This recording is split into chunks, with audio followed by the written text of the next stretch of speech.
আজকে আমরা অধ্যাপক নুরুল ইসলাম সাহেবের সাথে কথা বলবো 1964 সাল থেকে শুরু করে 1971 সাল।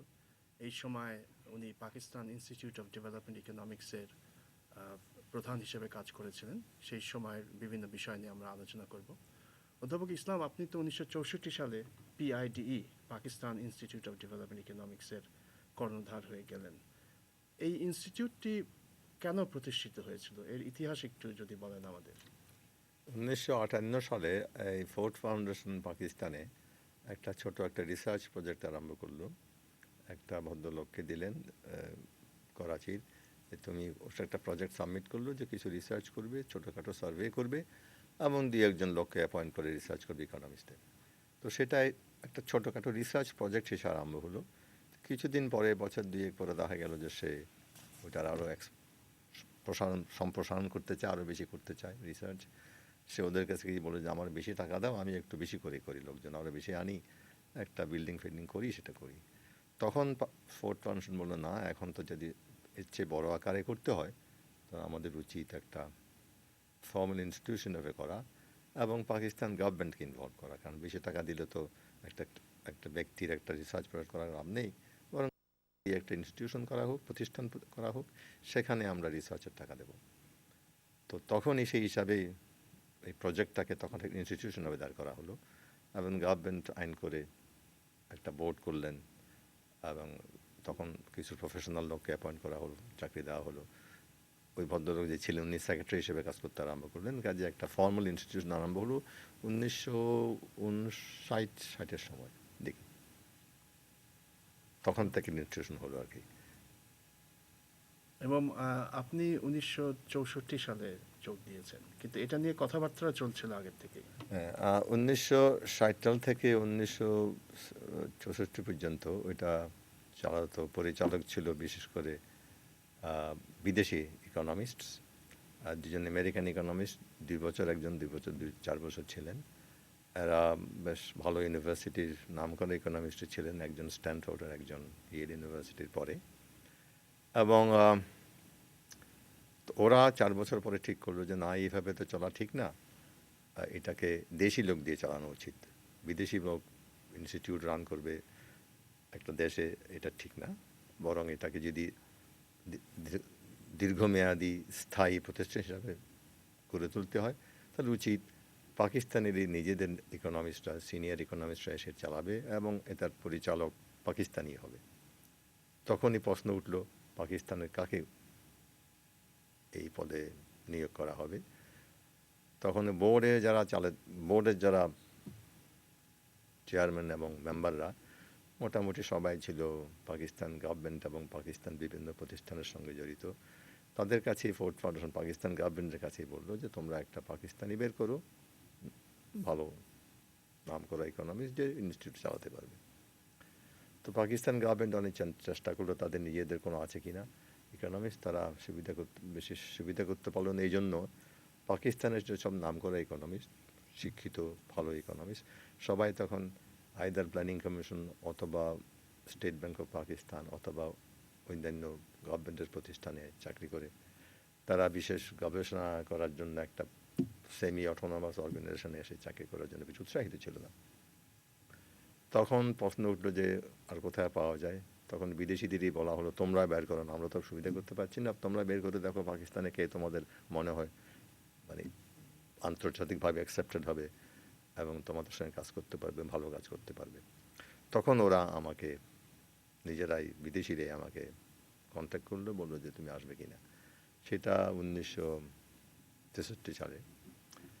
তো আমি তখন চিন্তায় পড়ে গেলাম কি ঢাকা ইউনিভার্সিটি ছেড়ে ওখানে যাব কি যাব না। তো প্রায় 1 বছর আমি ওদের সঙ্গে নেগোশিয়েট করলাম ব্যাক অ্যান্ড ফোর্থ। তারপরে 1964 সালের সেপ্টেম্বর আগস্টের দিকে আমি জয়েন করলাম।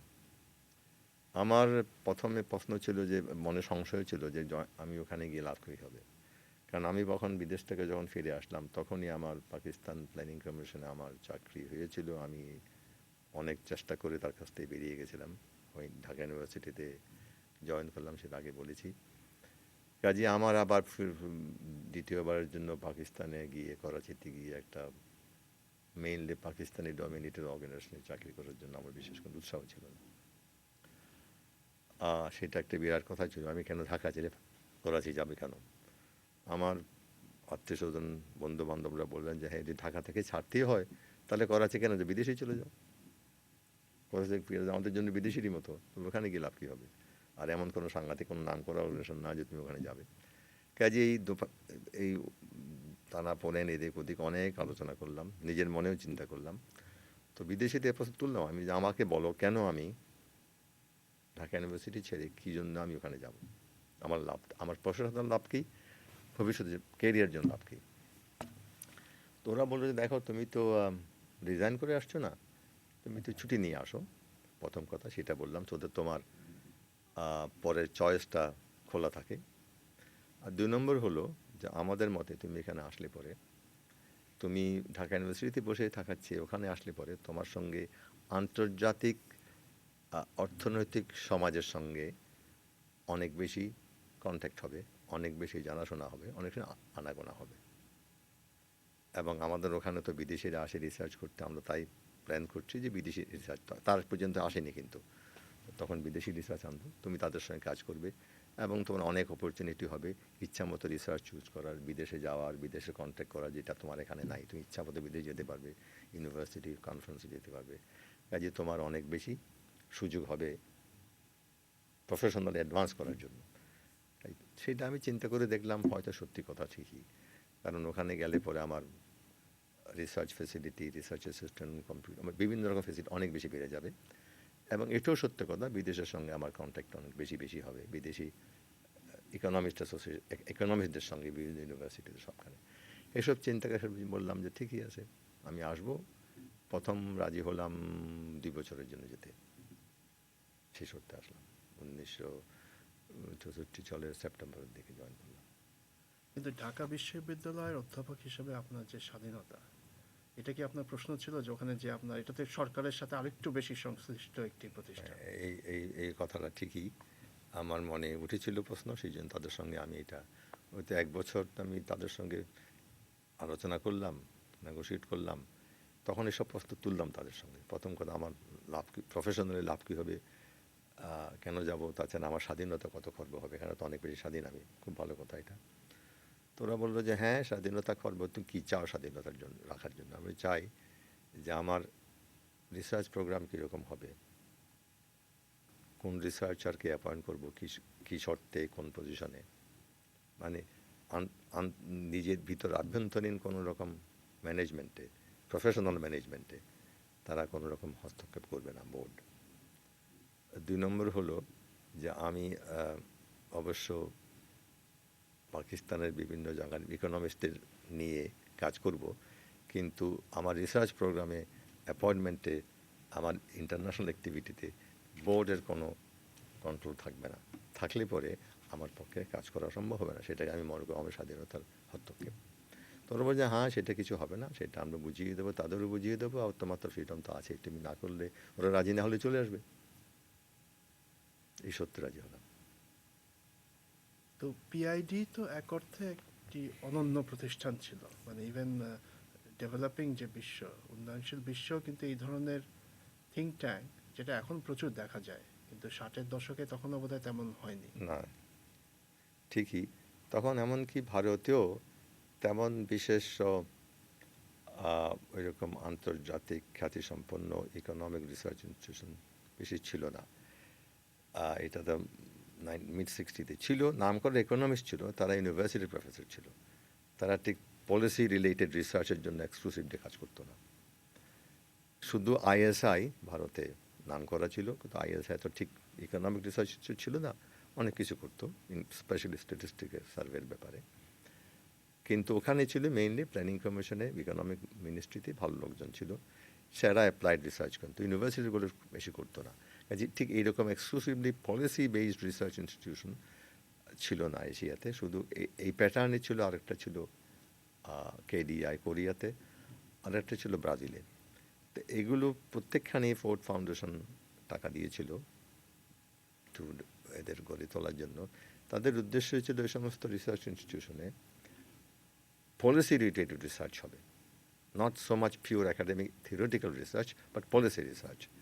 নাম্বার 2, তারা ইউজফুল হবে বিভিন্ন দেশ, এই যে সমস্ত দেশের গভর্নমেন্টের কাছে, গভর্নমেন্টের পলিসি মেকিংয়ে ইনপুট দিতে, অর্থাৎ এদের রিসার্চ একটা ভিত্তি প্রতিষ্ঠা করবে, তার উপর বিশেষ করে ওরা আরও ফার্দার রিসার্চ করে তাদের পলিসি ঠিক করবে। যে পলিসি ফর্মুলেশনে এই সমস্ত রিসার্চ একটা ইনপুট হবে, সেটাই তাদের ধারণা ছিল। কারণ তারা অলরেডি পাকিস্তান প্ল্যানিং কমিশনে অনেক বিদেশি অ্যাডভাইজার ছিল, ওরাই পরামর্শ দিল যে প্ল্যানিং কমিশন তো এরকম দীর্ঘস্থায়ী মানে লং ডিউরেশন রিসার্চ হয় না, সেখানে দৈনন্দিন রিসার্চ হয়। একটা away from the direct intervention in government policy, একটু one step removed, but policy related research এর জানা দরকার। সেই হিসাবে এটা ইউনিক ছিল বলতে পারেন ডেভেলপিং কান্ট্রিতে। এবং আপনি থাকাকালীন সেই সময় পিআইডি এর যারা যোগ দিলেন তাদের সম্পর্কে যদি একটু বলেন। আমি আসার আগেই বললাম না, ওই যে 4 বছর ছিল আমেরিকান ডিরেক্টর আন্ডারে, তখন কিছু তো পাকিস্তানি লোক এবং আমাদের বাংলাদেশ ইকোনমিস্ট কিছু জয়েন করেছিল। তার মধ্যে স্বদেশ রঞ্জন বোস, তারপরে আজিজুর রহমান খান, এরা অলরেডি তখন জয়েন করেছে। ইনফ্যাক্ট আমি যাওয়ার আগে এই দুজনকে বিদেশে পাঠানো হয়েছে। আমি যখন জয়েন করি বাই দ্যাট টাইম ওরা অলরেডি বিদেশে ইংল্যান্ডে পড়তে গেছে। কাজে পাকিস্তানিরাও কিছু ছিল, তারাও বিদেশে গেছে। আর আমার যাওয়ার আগে বাঙালি আর আমার মনে পড়ছে না, আরও 2জন ছিল হয়তো। আমি যাওয়ার পরে অবশ্য আমি যাওয়ার পর ওদের সাথে এগ্রিমেন্ট হলো যে গ্রান্টটা অনেক বাড়িয়ে দেওয়া হবে, একটা বড় আকারে গ্রান্ট দেওয়া হবে 5 বছরের জন্য, এবং সেটাকে এক্সটেনশন করা হবে আরেক 5 বছরের জন্য। এটা আন্ডারস্ট্যান্ডিং হলো ফোর্ডের সঙ্গে। শর্ট টার্ম কোনো কমিটমেন্ট না, অ্যাটলিস্ট 10 বছরের কমিটমেন্ট। 5 বছর 5 বছর পরে ইভ্যালুয়েট করবে, এবং এই 5 বছরে সাফিসিয়েন্ট টাকা দেওয়া হবে যে গভর্নমেন্ট সেটাকে সাপ্লিমেন্ট করবে সমস্ত লোকাল এক্সপেন্ডিচার মিট করার জন্য। অর্থাৎ লোকাল যত স্টাফ হবে এবং লোকাল ইকুইপমেন্ট, অন্যান্য ওভারহেড এক্সপেন্স, সেগুলো গভর্নমেন্ট ব্যয় করবে। এবং তখনকার দিনের বলতে গেলে আমার মনে পড়ছে না, 10 লাখ কি 15 লাখ এরকম কথা। তখনকার দিনে মনে করি 50-40 বছর আগের কথা, কম টাকা ছিল না। তারপরে আর কি বলে যে ফোর্ড অবশ্য অনেক বেশি টাকা, এখানে ফরেন এক্সচেঞ্জে সেগুলো হয় কী হবে, লাইব্রেরি বিল্ড আপ করা হবে, large number of journal subscribe করা হবে, কম্পিউটিং তখনকার দিনের যা কম্পিউটিং ইকুইপমেন্ট সেগুলো দেওয়া হবে, প্লাস ট্রেনিংয়ের জন্য in all fields including administrative, ওই যে কম্পিউটার এবং লাইব্রেরি ট্রেনিংয়ের জন্য, প্লাস ইকোনমিক্স ট্রেনিংয়ের জন্য টাকা দেওয়া হবে। ফোর্থ হলো বিদেশ থেকে অ্যাডভাইজার এসে থাকবে 2 বছর, 1 বছর, 6 মাস, তাদের জন্য টাকা দেওয়া হবে। এই 4টা কম্পোনেন্ট ছিল গ্রান্টের। তো সেটা বলে তুমি আসো, দেন উইল ডিসকাস, তোমার আলোচনা করে এটার কম্পোনেন্ট ঠিক করা হবে। এই সমস্ত শর্ত মেনে নেওয়ার পরে আমি গেছি। তো সেই জন্যই আমি যাওয়ার পরে এক্সপানশন আরম্ভ হলো যে অনেক বেশি লোক রিক্রুট করতে হবে। তা বেশ কিছু লোক রিক্রুট হলো বাংলাদেশের। ইনফ্যাক্ট শেষের দিকে দেখা গেল বছর 2 পরে যে প্রফেশনাল স্টাফে বাংলাদেশ সংখ্যা বেশি। সেটার কারণ এই জন্যে, পার্টলি যদি মেরিট বেসিসে অ্যাপয়েন্টমেন্ট করতে হতো তাহলে তো উপায় ছিল না। যদিও আমার সিলেকশন কমিটিতে সিনিয়র ফেলোরা ছিল পাকিস্তানি ইকোনমিস্টরা, তারাও বাধ্যের জন্য তাদের ভালো ইকোনমিস্টরা গভর্নমেন্টে চাকরি করে, ওরা তো নাই। তারা হয় প্রভিন্সিয়াল প্ল্যানিং কমিশনে, প্ল্যানিং বোর্ডে, অথবা পাকিস্তান প্ল্যানিং কমিশনে, অথবা স্টেট ব্যাংকে, কাজেই অথবা মিনিস্ট্রি অফ ফাইন্যান্সে। তো কাজে এখানে এসে রিসার্চ করে বাইরে যাবে ওই রকম তো বিরাট সাপ্লাই ওদের ছিল না, কাজে অটোমেটিক্যালি বাঙালি বেশি হয়ে গেছিল। এটার কি একটা কারণ যে সেই সময় বাঙালি অর্থনীতিবিদরা সুযোগ পেতেন না? ওই কারণেই পেত না, কারণ তারা তো গভর্নমেন্টের চাকরি সুযোগ পেত না। বাংলাদেশ স্টেট ব্যাংকে কিছু কিছু কয়েকজন পেয়েছে, কিন্তু প্ল্যানিং কমিশন অত ভালো চাকরি তো ওদের চান্স কম ছিল। আর ওদের তো প্রচণ্ড ওই যে বিভিন্ন মিনিস্ট্রি তো ইকোনমিস্ট অ্যাপয়েন্ট ছিল, কিন্তু ছিল। এখন আমাদের যেটা নাই, ওই মিনিস্ট্রি অফ ফিনান্সে ছিল, মিনিস্ট্রি অফ কমার্সে ছিল, মিনিস্ট্রি অফ ইন্ডাস্ট্রি ছিল, economic adviser to ministry of, কয়েকটা মিনিস্ট্রি ছিল, ইকোনমিক অ্যাডভাইজারের পোস্ট ছিল। আমাদের এখানে তো নাই এখন এগুলো। পোস্ট আছে কিন্তু হয়তো সেরকম দক্ষ লোক নাই। হ্যাঁ, আপনার স্মৃতিকথা এই মাত্রই আপনি বললেন যে আপনার আগে বেশ কয়েকজন বিদেশি ইকোনমিস্ট ছিলেন। হ্যাঁ ছিল, মানে ডিরেক্টর হিসেবে ছিল। তাদের সম্পর্কে যদি একটু বলতেন।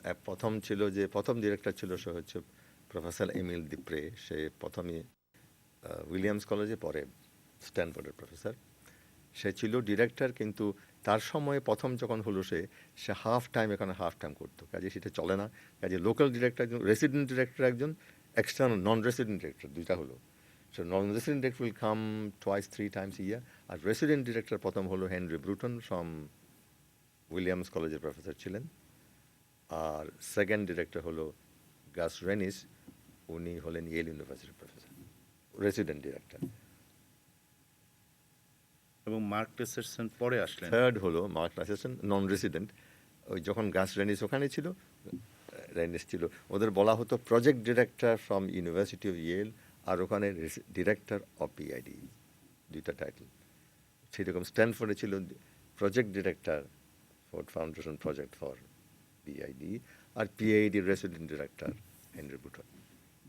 তাহলে ফোর্ড ফাউন্ডেশন বা ইউএসএড ইউএসএ ডেনভল ছিল না, এখানে ছিল না, না, জিরো কিন্তু অন্য জায়গায় হয়তো তারা ছিল। ছিল। কিন্তু একটা মডেল বোঝা যাচ্ছে যে তারা বিদেশি বিশ্ববিদ্যালয়ের মাধ্যমে রাইট। এক ধরনের পার্টনারশিপ অ্যারেঞ্জমেন্ট করে তারা কাজ করতো। তারা নিজেরা টাকা অ্যাডমিনিস্ট্রেট করতো না, তাদের গ্রান্ট হওয়ার পরে সেই টাকাটা 3 রকম ট্রাইপার্টাইট নেগোসিয়েশন হতো তিন দলকে নিয়ে, পিআইডি এর আমি, আর ইয়েল ইউনিভার্সিটির যে প্রজেক্ট ডিরেক্টর উনি, এবং ফোর্ড ফাউন্ডেশনের যে ইনচার্জ অফ দি ফিনান্সিং। এই তিনজনে মিলে ঠিক হতো কম্পোনেন্ট, এটা ওটা কথাই সব কিছু। এর মধ্যে সরকারের কোনো সরকার, ভূমিকা ছিল না। সরকারের ভূমিকা এটা ওই যে এগেইন একটা পিকুলিয়ার সার্কামস্টেন্স বলতে পারি আমি।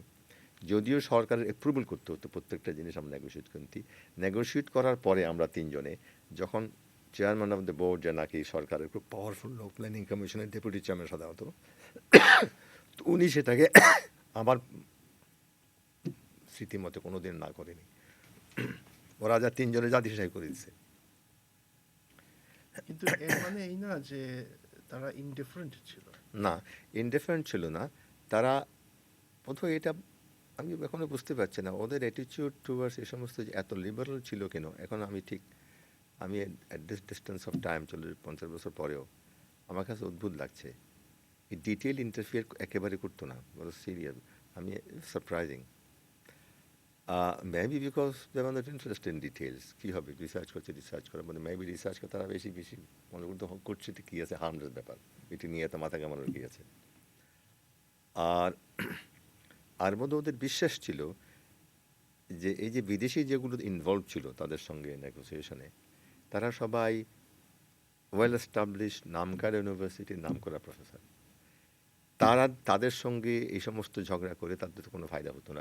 এইসব ইন্টারফিয়ার করতে গেলে তো ওদের একটা ইমেজ প্রবলেম ছিল। তো they would not going to এখানে 500 টাকা দিচ্ছে কোনো, এখানে দিচ্ছে কোনো, আর এই যদি ঝগড়া আরম্ভ করে এর প্রফেসরের সঙ্গে, এটা তাদের বদনামের পক্ষে, তাদের ইজ্জতের পক্ষে হানিকর। It doesn't make any difference কেন করতে যাবে। কাজেই বিভিন্ন কারণে ইট ওয়াজ কোয়াইট ফ্রি, মানে কোনো অসুবিধা হয়নি কোনো দিন।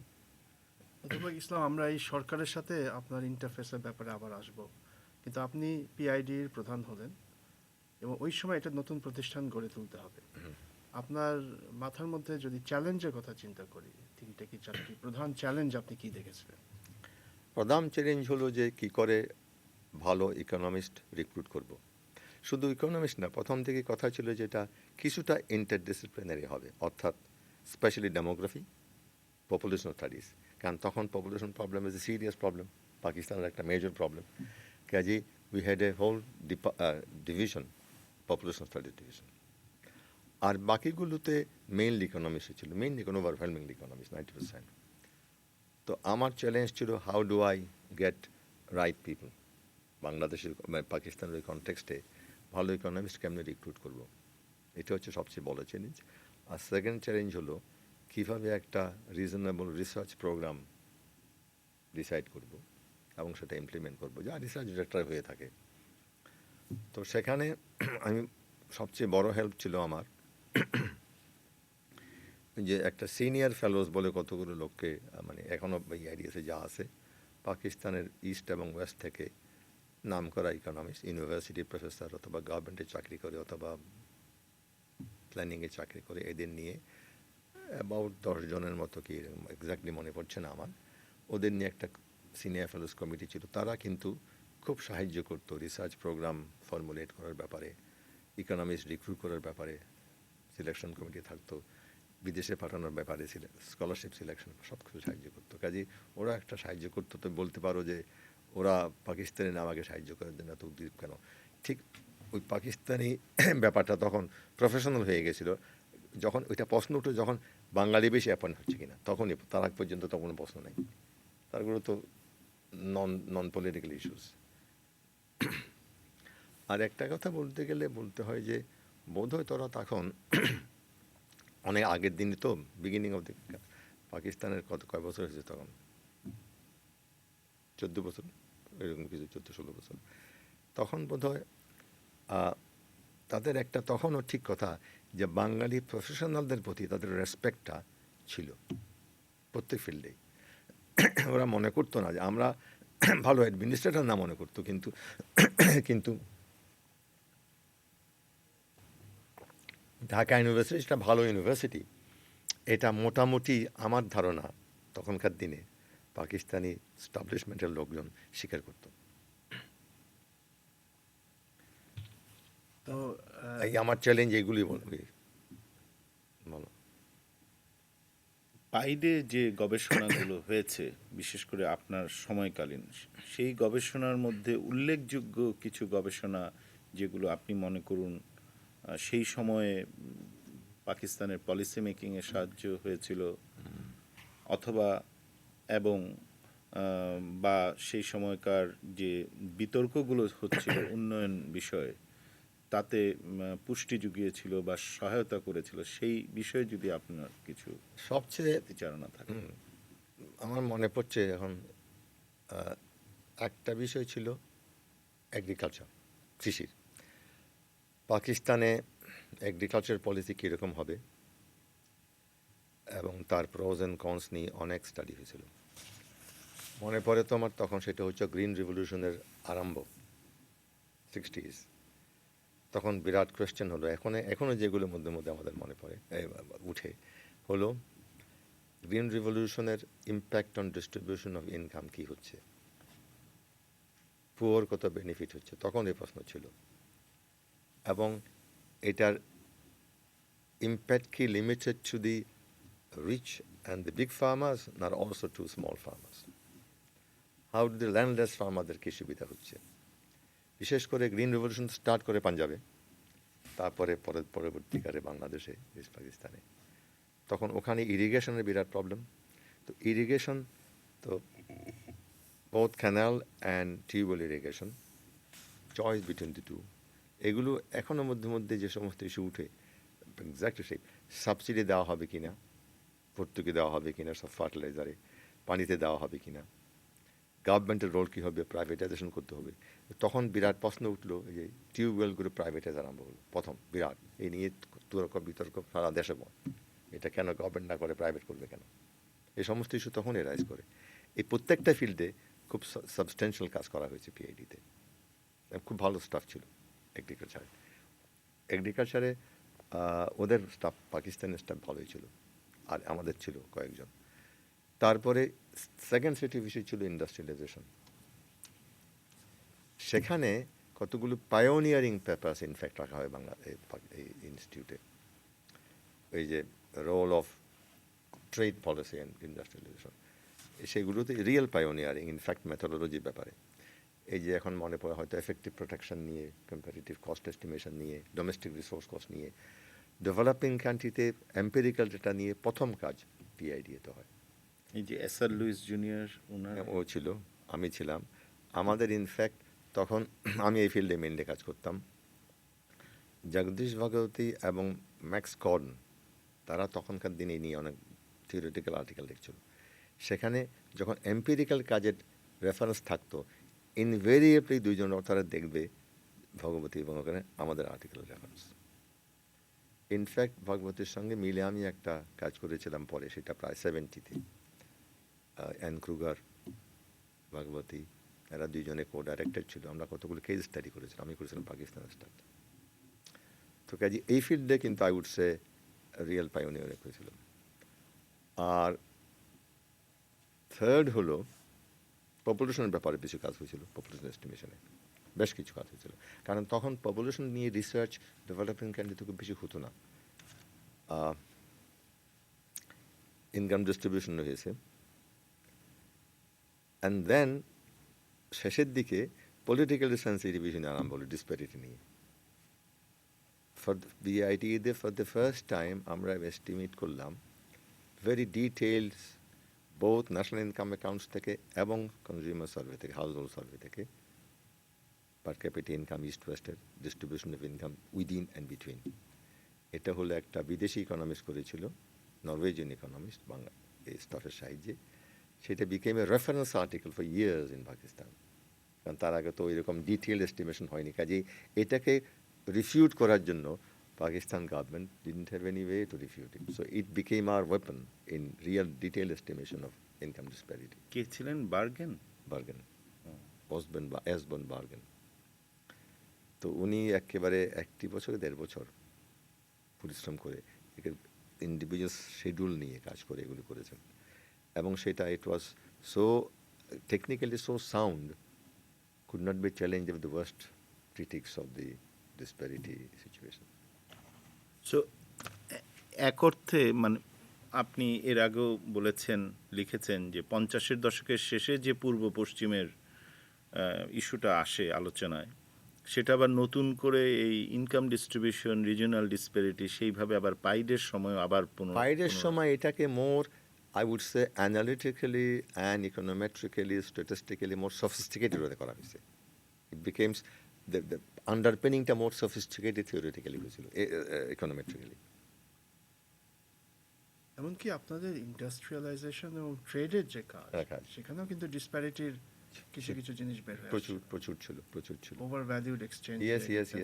ওখানেও কিছু রাইট। pioneering ওভার কাজ। ভ্যালুড এক্সচেঞ্জ নিয়ে আমরা মনে করো 50s ঢাকাতে থাকতে কিছু কাজ করা হয়েছে, সেটার অনেক বেশি detail, analytically much more sophisticated, statistically richer study হয়েছে যখন এখানে হয়। ওইগুলোকে অনেক রিচ করা হয়েছে, আন্ডারপিনিং করা হয়েছে। তাহলে একই সাথে দেখছি কিছু কিছু টপিকে যে দেশের ভেতরে যে একটা কিছুটা পলিটিক্যাল বা সোশ্যাল ডিবেট, সেখানেও আপনারা একটা অবদান রাখছেন, খুব অ্যানালিটিক কাজ। আবার তার মধ্যে কিছু কিছু কাজ কিন্তু বাইরে আন্তর্জাতিক পর্যায়ে যে থিওরিটিক্যাল তাত্ত্বিক কাজ যেগুলো, কারেক্ট, সেখানেও কিন্তু একটা এম্পেরিক্যাল কন্ট্রিবিউশন রাখছে, একই সাথে কিন্তু দুইটাই হয়েছে। দুটোই হচ্ছে। কারেক্ট। এই পিকুলিয়ার সার্কামস্টান্সে তখনকার দিনে দেখা গেল শুধু আমরা অ্যানালিটিক্যালি এবং ইন্টারন্যাশনালি অ্যালাইভ ইস্যু নিয়ে রিসার্চ করিনি, বরং ইট became useful for within the country. For example agriculture development issue, ওই পাকিস্তান ওয়ারি করতে করতে এখন ইস্ট পাকিস্তানে কী হচ্ছে, কাজে একই ইস্যু এখানে অ্যারাইজ করলো। কাজে এগ্রিকালচারের উপরে কাজ প্রথমে আরম্ভ হলো পাকিস্তানে, because that's for the green রিভলিউশনের প্রথম পুশ। তারপরে বাংলাদেশের আরম্ভ হলো ইস্ট পাকিস্তানের উপরে, বেশ সদর রঞ্জন বোস ইস্ট পাকিস্তানের উপর করলো। এবং এই যে বিভিন্ন বিষয়ে কাজ হচ্ছে, সেটা আপনারা নিজেরাই নির্ধারণ করছেন না, এখন সেখানে বোর্ডের কোনো স্থান ছিল না। কারেক্ট। আমরা করছি ওই রিসার্চ প্রোগ্রাম প্রত্যেক বছর। আমরা সিনিয়র ফেলোসদের ওই যে সমস্ত ইকোনমিক্স, প্রফেশনাল ইকোনমিক্স কমিটি ছিল, তারা বসে অ্যাপ্রুভ করতো। I had to get them approve. এটা ঠিক। বোর্ড ওরা যাই বলতো তাই বলে দিত। আমরা যখন বলে দিতাম সিনিয়র ফেলোস থেকে, আমি যদি মিলে সাবমিট করতাম যে সিনিয়র ফেলোস অ্যাপ্রুভ করছে, board approve it, didn't interfere. So মোটা কথা কি, তারা প্রফেশনাল জিনিসটা ছেড়ে দিয়েছিল ইনস্টিটিউটের ম্যানেজমেন্টের উপরে এবং professional economist who are in charge of advising the institute, এদের উপর ছেড়ে দিয়েছিল মোটামুটি। তারা এগিয়ে নিয়ে ওয়ারি করতো না। এবং এবং সেই অনুযায়ী কাজটা হলো কিনা সেই ব্যাপারে কি এক ধরনের অ্যাকাউন্টেবিলিটি ছিল? সেটা তো রিপোর্ট আমি সাবমিট করতাম প্রত্যেক মিটিংয়ে, এই করছি পাবলিকেশন লিস্ট দেওয়া হতো, সে তারা দেখতো। কিন্তু তারা ভিতরে তলিয়ে দেখার জন্য তাদের সময় কোথাও, তারা ওদের উপর ছেড়ে দিত, ইকোনমিক্সদের উপর। তাদের উপর তাদেরকে কনফিডেন্স ছিল। মানে আমি বেসিক্যালি পাকিস্তানিদের কথা বলছি। বাঙালিরা তো আমি যা বলে তাই রাজি হতো, ওদের তো আমার প্রবলেম হচ্ছে ওদের স্যাটিসফাই করা। সেখানে ওই পাকিস্তানি ইকোনমিস্টরা প্রফেশনালি মানুষ দেওয়ার এগ্রি, ওরা বলে ঠিক আছে। কিন্তু ওদেরও কিছু চাহিদা ছিল, ওদেরও কিছু সাজেশন ছিল যে এই বিষয়গুলোর উপরে ছিল গবেষণা হওয়া দরকার। গবেষণার বিষয়গুলো বোর্ডে কিছু আলোচনা হতো, কিছু কিন্তু মেইনলি সিনিয়র ফেলোদের মিটিংয়ে। মেইনলি আমার যতদূর ধারণা এখন, at this distance of time, supposing ওদের office, government high level official অথবা মিনিস্টার্স হ্যাড সার্টেন ইস্যুস, তোরা ডিরেক্টলি কোনোদিন করতো না, তারা তাদের ইকোনমিস্টদের বলতো তোমরা রেজ করো ইস্যুগুলো। যারা সিনিয়র ফেলো ছিল। That is correct. তারা ডিরেক্টলি কোনোদিন ইনস্টিটিউটের সঙ্গে কোনো রকম কন্ট্যাক্টে, সাজেশনে, কন্ট্রোভার্সি ইনভলভ হতো না। তাদের প্রফেশনাল ইকোনমিস্টরাই করতো যা করার। কন্ট্রোভার্সি করতো ওরাই, প্রশ্ন করতো ওরাই, কোশ্চেন করতো ওরাই, বলছে এটা খারাপ এটা ভালো, ওরাই ক্রিটিসাইজ করতো, কমেন্ট দিত। এবং সেখানে কি ইন্টেলেকচুয়াল ডিবেটে কি মানে বাঙালি অবাঙালি ধারায় কি বিতর্ক হতো, নাকি আসলেই ওই সমস্ত ইস্যুতে না, কি তথ্যের দিক থেকে কি তত্ত্বের দিক থেকে মত পার্থক্য ছিল? সেক্ষেত্রে কোনো বাঙালি অবাঙালি না, বিভাজন না, টানা এই চলে না। সমস্ত ইস্যু নিয়ে বাঙালি অবাঙালি ছিল না। যখন আমি ওই ইস্ট ওয়েস্ট পাকিস্তানের প্রবলেম নিয়ে বললাম তখন হতো, তখন মুশকিল লেগে যেত। এবং তখন কি বাস্তবেই আপনি দেখতেন যে হ্যাঁ, এমনকি yes. একটা রিজনড আর্গুমেন্টের ক্ষেত্রেও ও ইয়েস, এক ধরনের বাঙালি অবাঙালি আমি বিভাজন? একটা খুব নাম করা কেস বলি, এটা তো যখন বললে খুব নাম করা কেস এটা। আমাদের একটা, এটা তো বলিনি, একটা বিরাট জিনিস ছিল, আমার একটা বিরাট সাহায্য ছিল যেটা আমি বলতে ভুলে গেছি। অ্যাপার্ট ফ্রম দিস অ্যাডভাইজার্স, যারা রেসিডেন্ট অ্যাডভাইজার্স এবং টেম্পোরারি শর্ট টার্ম অ্যাডভাইজার্স, আমার একটা ইন্টারন্যাশনাল অ্যাডভাইজার রিপোর্ট ছিল। এইটা was a protective device and also facilitating device. কীরকম? ওখানে ওরা কিন্তু ফোর্ডের টাকায় করতাম, ওরা আমার কাছে টাকা ছিল তো 3-4 জন দেখবে, জার্নাল এখন পৃষ্ঠা করলে দেখবে বাদিকে 4-5 জন ফরেন অ্যাডভাইজার ভেরি ডিস্টিংগুইশ, যেমন হলিস চ্যানারি হার্ভার্ডের প্রফেসর, ইয়ান টিনবার্গেন ফিউচার, তখন নোবেল লরেট হননি, future Nobel laureate, Austin Robinson, তারপরে Roy Reynolds of Yale University, খুব ডিস্টিংগুইশ প্রফেসর ডেভেলপমেন্টে। এরা আমার ইন্টারন্যাশনাল অ্যাডভাইজারি কমিটির মেম্বার ছিল। এরা তো ইন্টারন্যাশনালি ইকোনমিক্স ফিল্ডে এক নামে চিনে সবাই। এখন ওরাদের সঙ্গে কন্ট্রাক্ট ছিল আমার, বছরে অ্যাটলিস্ট 10 দিন ওয়ার্কিং ডেজ, 10 ওয়ার্কিং ডেজ কাটাবে আমার সঙ্গে, অ্যান্ড এক্সপেক্টেড টুয়াইস আসবে, নট ওয়ান্স। কেউ টুয়াইস আসতো, কেউ একবারে আসতো, 10 দিন একসঙ্গে চলে যেত। তা এরা used to read and not vet, comment on our research proposals and research results. এটা বিরাট, মানে তার মানে হচ্ছে you are having your researches vetted by the highest in the profession. এবং এরা লেকচার দিত এসে, স্টাফদের লেকচার দিত, বলে লেটেস্ট ডেভেলপমেন্ট শেখাও, বলো, শেখাতো না, 10 দিন আর কি শেখাবে, বলতে তো। এবং সেমিনার করতাম আমি বিভিন্ন বার্নিং ইস্যুতে ওদের নিয়ে। তো আবার সবসময় একসঙ্গে আসতো না। আমি বলেছিলাম সবাই তো একসঙ্গে সম্ভব না, সবসময় স্ট্যাগার করতো। হয়তো আজকে চ্যানার এসে চলে গেল, 2 মাস পরে টিনবার্গেন আসলো। একবার টিনবার্গেন এসছে, আমি মিটিং করছি, প্রেসাইড করছি মিটিংয়ের টপিকে, তখন আবার ওদের নিয়ে সিনিয়র ফেলোদের মিটিং করাতাম আমি। You also talk to them.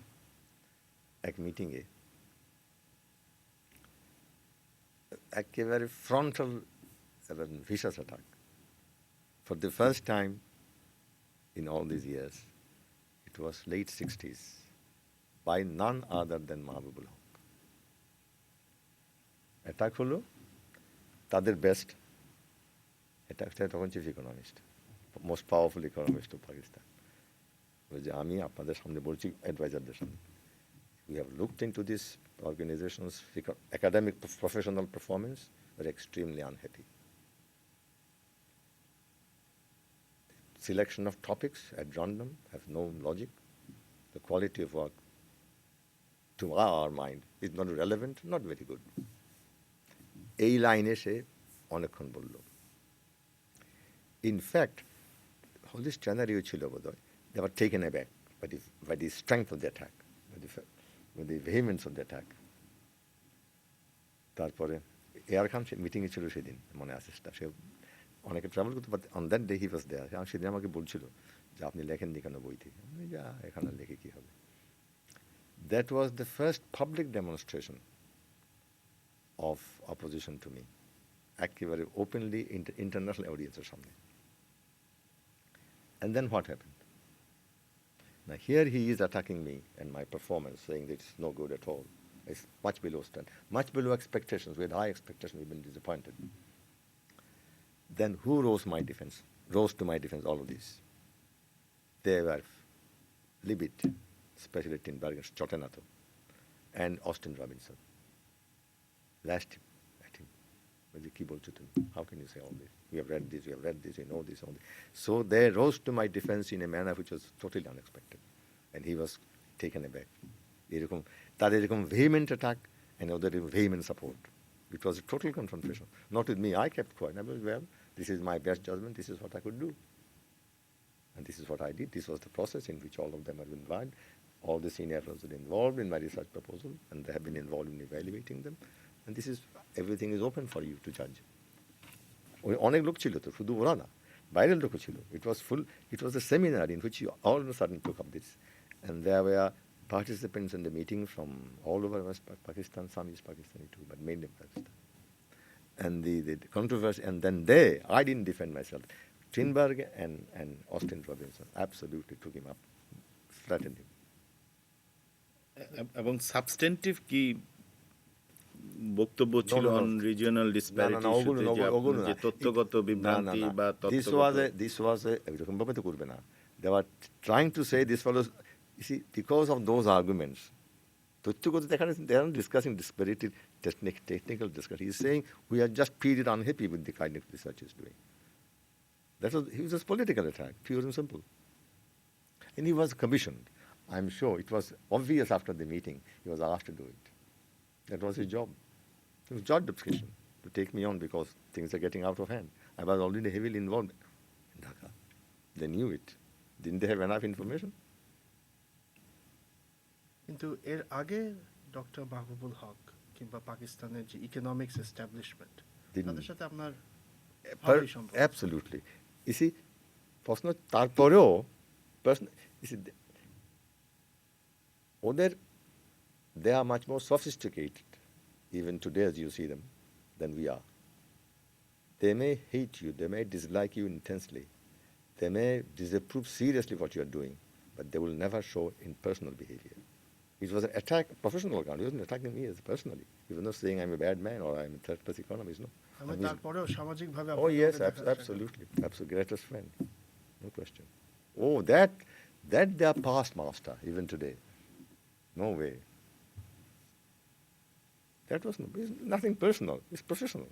বাঙালিরা অনেক বেশি আবেগ চালিত প্রকাশ হয়ে পড়ে। কোনোদিনও করবে না। No, they would not do that. উদ্দেশ্য এটা এক জিনিস, এটা এক জিনিস, এটা মানে মিশাবো কেন? হ্যাঁ, নায়কের ওই প্রশ্ন আবার সূত্র ধরে বলি যে এই যে আপনারা কি বিষয়ের উপর গবেষণা করবেন, হ্যাঁ, এই আইডিয়াগুলো এখানে ক্যাটালিস্ট কি ছিল, সেখানে আপনি বিদেশি যারা আপনাদের উপদেষ্টা ছিল বা পিআইডির বাইরেও হয়তো অনেকে ছিল, তাদের কাছ থেকেও হয়তো কিছু কিছু ধারণা আসলো। মেয়েছি এটাই, এই যে আমার উপর এই যে অ্যাটাক করলো, এটা mainly because of selection of topics. I could see they couldn't possibly say that এটা analytically wrong. The attack was because this man and his collaborators are adding fuel to the fire, which we have enough difficulty in putting down. That's the whole idea. He selects these dangerous topics with a political agenda in mind. That's what they think I was doing. বোর্ডেও কি এরকম কোনো কথা উঠেছিল যে এটা একটা আধা সরকারি প্রতিষ্ঠান, সেখানে এই ধরনের রিসার্চ কেন? You see, we say the style is different. It's not our style. Their style is different. Board is above all these small things, research. Board will have their people to do it. Board will do it. Well, board should do it. Board is above all this. That's the style. If you rule, the rulers must have a style. I'm saying these very unpleasant things. If you have to be ruler, you must know how to rule. You don't do this kind of small things in a board meeting. Board meeting, you are on a high level. You get your people to do it.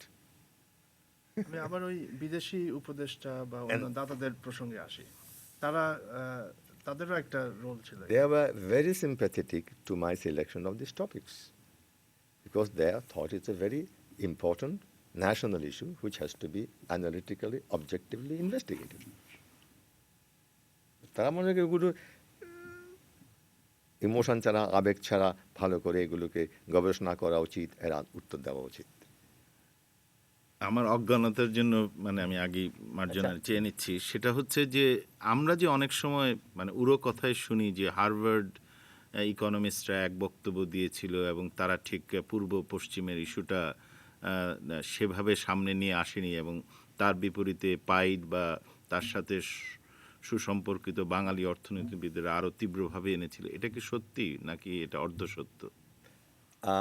এটা অর্ধসত্য। যারা planning কমিশনের সঙ্গে জড়িত ছিল বিদেশি ইকোনমিস্টরা, তাদের limitation ছিল, তারা তো গভর্নমেন্টের সঙ্গে কাজ করছে, তারা ডিরেক্টলি সরাসরি সোজাসুজিভাবে এই ব্যাপারে বেশি বলতে চাচ্ছিল না, পাবলিকলি অ্যাটলিস্ট। ভিতরে নোট টোট দিচ্ছিল, হয়তো কিছু নোট আমি পেয়েছি, কিন্তু এরা তো সেই সেই কী বলবো রেস্ট্রেন্ট এদের উপর ছিল না। এরা সেই হিসাবে একটু মোর স্বাধীন ছিল, ওদের স্বাধীনতা একটু খর্ব ছিল, তো যেহেতু তারা গভর্নমেন্ট চাকরি করছে অসুবিধা না। আর আমরা তো গভর্নমেন্ট চাকরি করি না, আর আমাদের অ্যাডভাইজারও গভর্নমেন্ট চাকরি করে না। কাজে পিআইডি এর অ্যাডভাইজারদের অনেক বেশি স্বাধীনতা ছিল এবং স্বাধীনতা সেরা ওরা এনজয় করতো এবং এক্সারসাইজ করতো।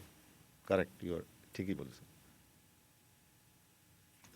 তাহলে তাদেরও আপনি আরেকবার অন্য একটা প্রসঙ্গে বলেছিলেন অন্য জায়গায় যে তারা অনেক সময় সেমিনার আয়োজন করতো, রাইট, যেখানে সরকার পক্ষ থেকে আসতো, Correct, আপনারা correct. আসতেন, সেখানে আলোচনা হতো। সেখান থেকে হয়তো আরো গভীরে কোনো একটা বিষয় দেখার প্রয়োজন আছে, গবেষণা করার দরকার আছে, এগুলো কথাগুলো হয়তো হ্যাঁ, আসতো। রিসার্চ টপিক সিলেকশনের ব্যাপারে আই উড সে আমাদের করাচিতে তখন একটা আমি বাংলায় কি cross fertilization of ideas, generation of ideas automatically develop করতে because of continuous contact in seminar discussions. যেমন তাতে হতো কি যে কথা বলতে বলতে একটা আইডিয়া স্ট্রাইক করতো, একজনের স্ট্রাইক করতো, কাজেই ইন্টারেস্টিং টপিকস অ্যারাইজ করতো এবং সেগুলো তখনকার দিনের সমসাময়িক কালের জন্য খুব খুব রেলেভেন্ট পলিসি ইস্যুস, পলিসি নিয়ে আলোচনা হতো। সেটা হয়েছে, সেই হিসাবে ঠিকই বলেছো। সেই জন্যই আমাদের রিসার্চের টপিকগুলো যে মানে অবান্তর অথবা ডিরেক্টলি রেলেভেন্ট না, এটা বলতে পারতো না, এটা বলেনি, এটা কেউ বলতো না। কিন্তু এখন কিন্তু আমরা অনেক শুনি এবং বলা হয় যে আজকাল যে গবেষণা হয় পুরোটাই দাতাদের পয়সায় চালিত এবং দাতারা যেসব টপিক ঠিক করে দেয় তার বাইরে গবেষণা করা সম্ভব না, এরকম একটা কথা আমরা শুনি। ওটাও কতটুকু সত্যি আপনার মনে হয়? আপনি তো এখনকার অবস্থা পর্যবেক্ষণ করেন এবং ওই সময় দাতাদের এরকম একটি প্রেজেন্স থাকা সত্ত্বেও মনে হচ্ছে যে আপনারা অনেকটা স্বাধীনভাবে, তারা হয়তো আইডিয়া দিয়েছে কিন্তু তারা চাপিয়ে দেয়নি কিছু। না, তখন দাতাদের রোল এখনকার এক জিনিস না, কারণ আমরা তো এখন বলা হচ্ছে দাতারা আমাদের উপর চাপায় দ্বিপন্থায়। একটা হলো তারা গভর্নমেন্টকে বলে যে এই পলিসি করো এবং গভর্নমেন্ট অনেক সময় সেগুলো নিয়ে রিসার্চ করে। আর একটা হলো দাতারা টাকা দিয়ে রিসার্চ করার জন্য বিভিন্ন টপিকে, যেগুলো আমি করি যেহেতু আমার সাপ্লিমেন্টারি ইনকামের প্রয়োজন অথবা আমার ইন্টারেস্ট আছে। এই অবস্থা তখন ছিল না, এই দুইটার মধ্যে একটা প্রেজেন্ট ছিল না তখন। তখন দাতারা গভর্নমেন্টের সঙ্গে কাজ করতো। হার্ভার্ড অ্যাডভাইজারি গ্রুপের large number of economist planning কমিশনে কাজ করছে, তারা ওখানেই তাদের রিসার্চ করতো যা দরকার। কাজে আমাদের উপর কোনো রিসার্চ ইনফ্লুয়েন্স করার কোনো প্রয়োজন মনে করতো না ওরা।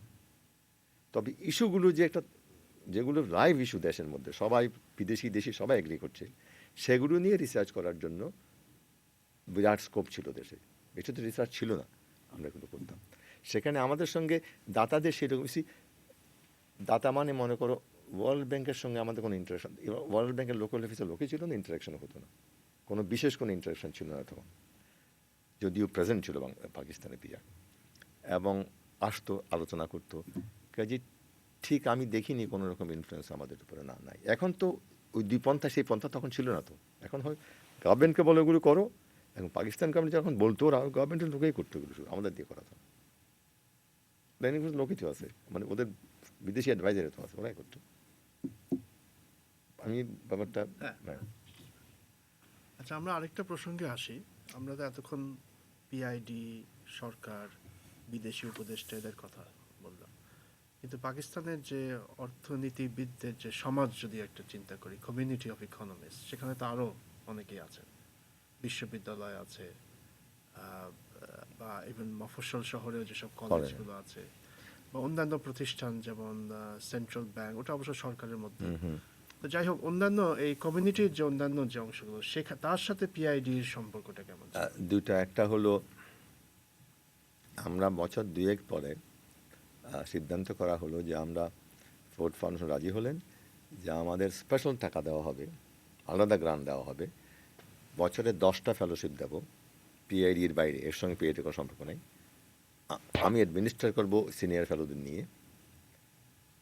পাকিস্তানের university, research institutions, government ministries যেখানে নাকি কোয়ালিফাইড ইকোনমিস্ট তাদের অলরেডি কিছুটা ট্রেন, তাদের বিদেশে পাঠাবো, অথবা ট্রেন না তাদের পিএইচডির জন্য পাঠাবো।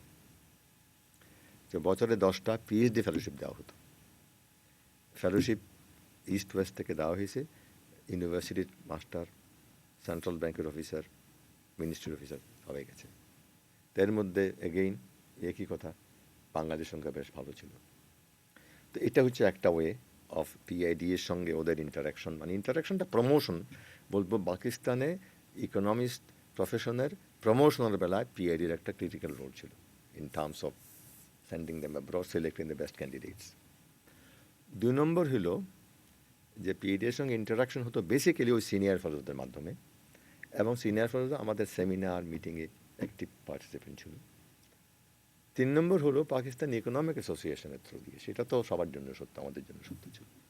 এইভাবে ইন্টারাকশন হতো বিদেশি বাইরের ইকোনমিকদের সঙ্গে। আর বিভিন্ন সেমিনারিতে আমরা প্রায় ওই যে বিভিন্ন মিটিং করতাম যেখানে ইনভাইট করা হতো ইউনিভার্সিটিতে। টাকার তো সমস্যা ছিল না, কাজেই ভেরিয়াস মিটিংস হতো। পাকিস্তান ইকোনমিক অ্যাসোসিয়েশনের সঙ্গে মিলে কতগুলি রিফ্রেশার কোর্স করা হতো, এটা করতো ওরা, আমরা টেকনিক্যাল ইনপুট দিতাম, যেখানে ইউনিভার্সিটি টিচার্স ওই ব্রট ইন করবে 6 সপ্তাহ 2 মাস সামার ভ্যাকেশনে, যেখানে বিদেশ থেকে নাম করা ইকোনমিস্ট এনে তাদের লেটেস্ট ডেভেলপমেন্ট ইকোনমিক্সের লেকচার দেওয়া হতো।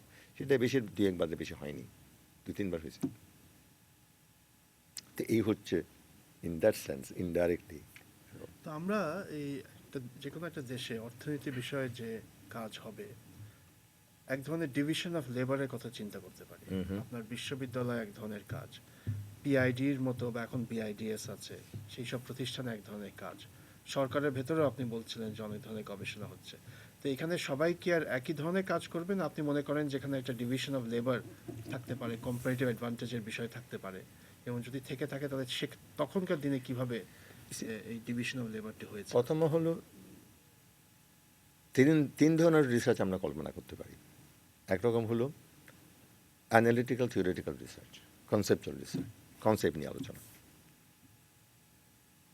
সেকেন্ড হলো লং টার্ম রিসার্চ, যেগুলোর 3-4 বছর লাগবে, ডেটা জোগাড় করা লাগবে, অনেক কতগুলো ইম্পর্টেন্ট হাইপোথেসিস টেস্ট করলাম। থার্ড হলো ইমিডিয়েট শর্ট টার্ম পলিসি মেকিংয়ে হেল্পের জন্য রিসার্চ। নাও এই 3 ধরনের রিসার্চ কারা কারা করবে?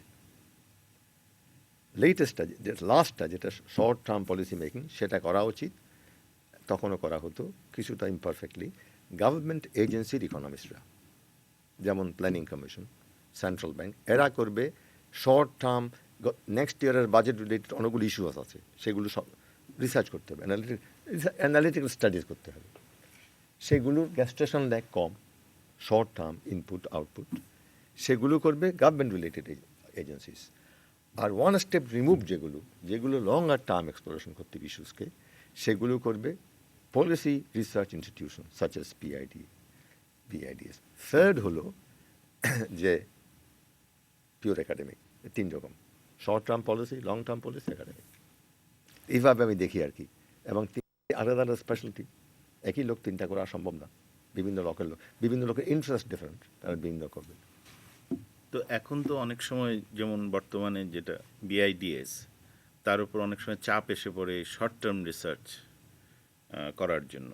সেটা অনেক ক্ষেত্রে ডোনারদের জন্য, অনেক ক্ষেত্রে সরাসরি সরকারের জন্য। এবং অনেক সময় সেই রিসার্চ যদি আমরা না করতে পারি, তাহলে অনেক ক্ষেত্রে এই অভিযোগটা ওঠে যে আমরা যথাযথভাবে আমাদের দায়িত্ব পালন করছি না।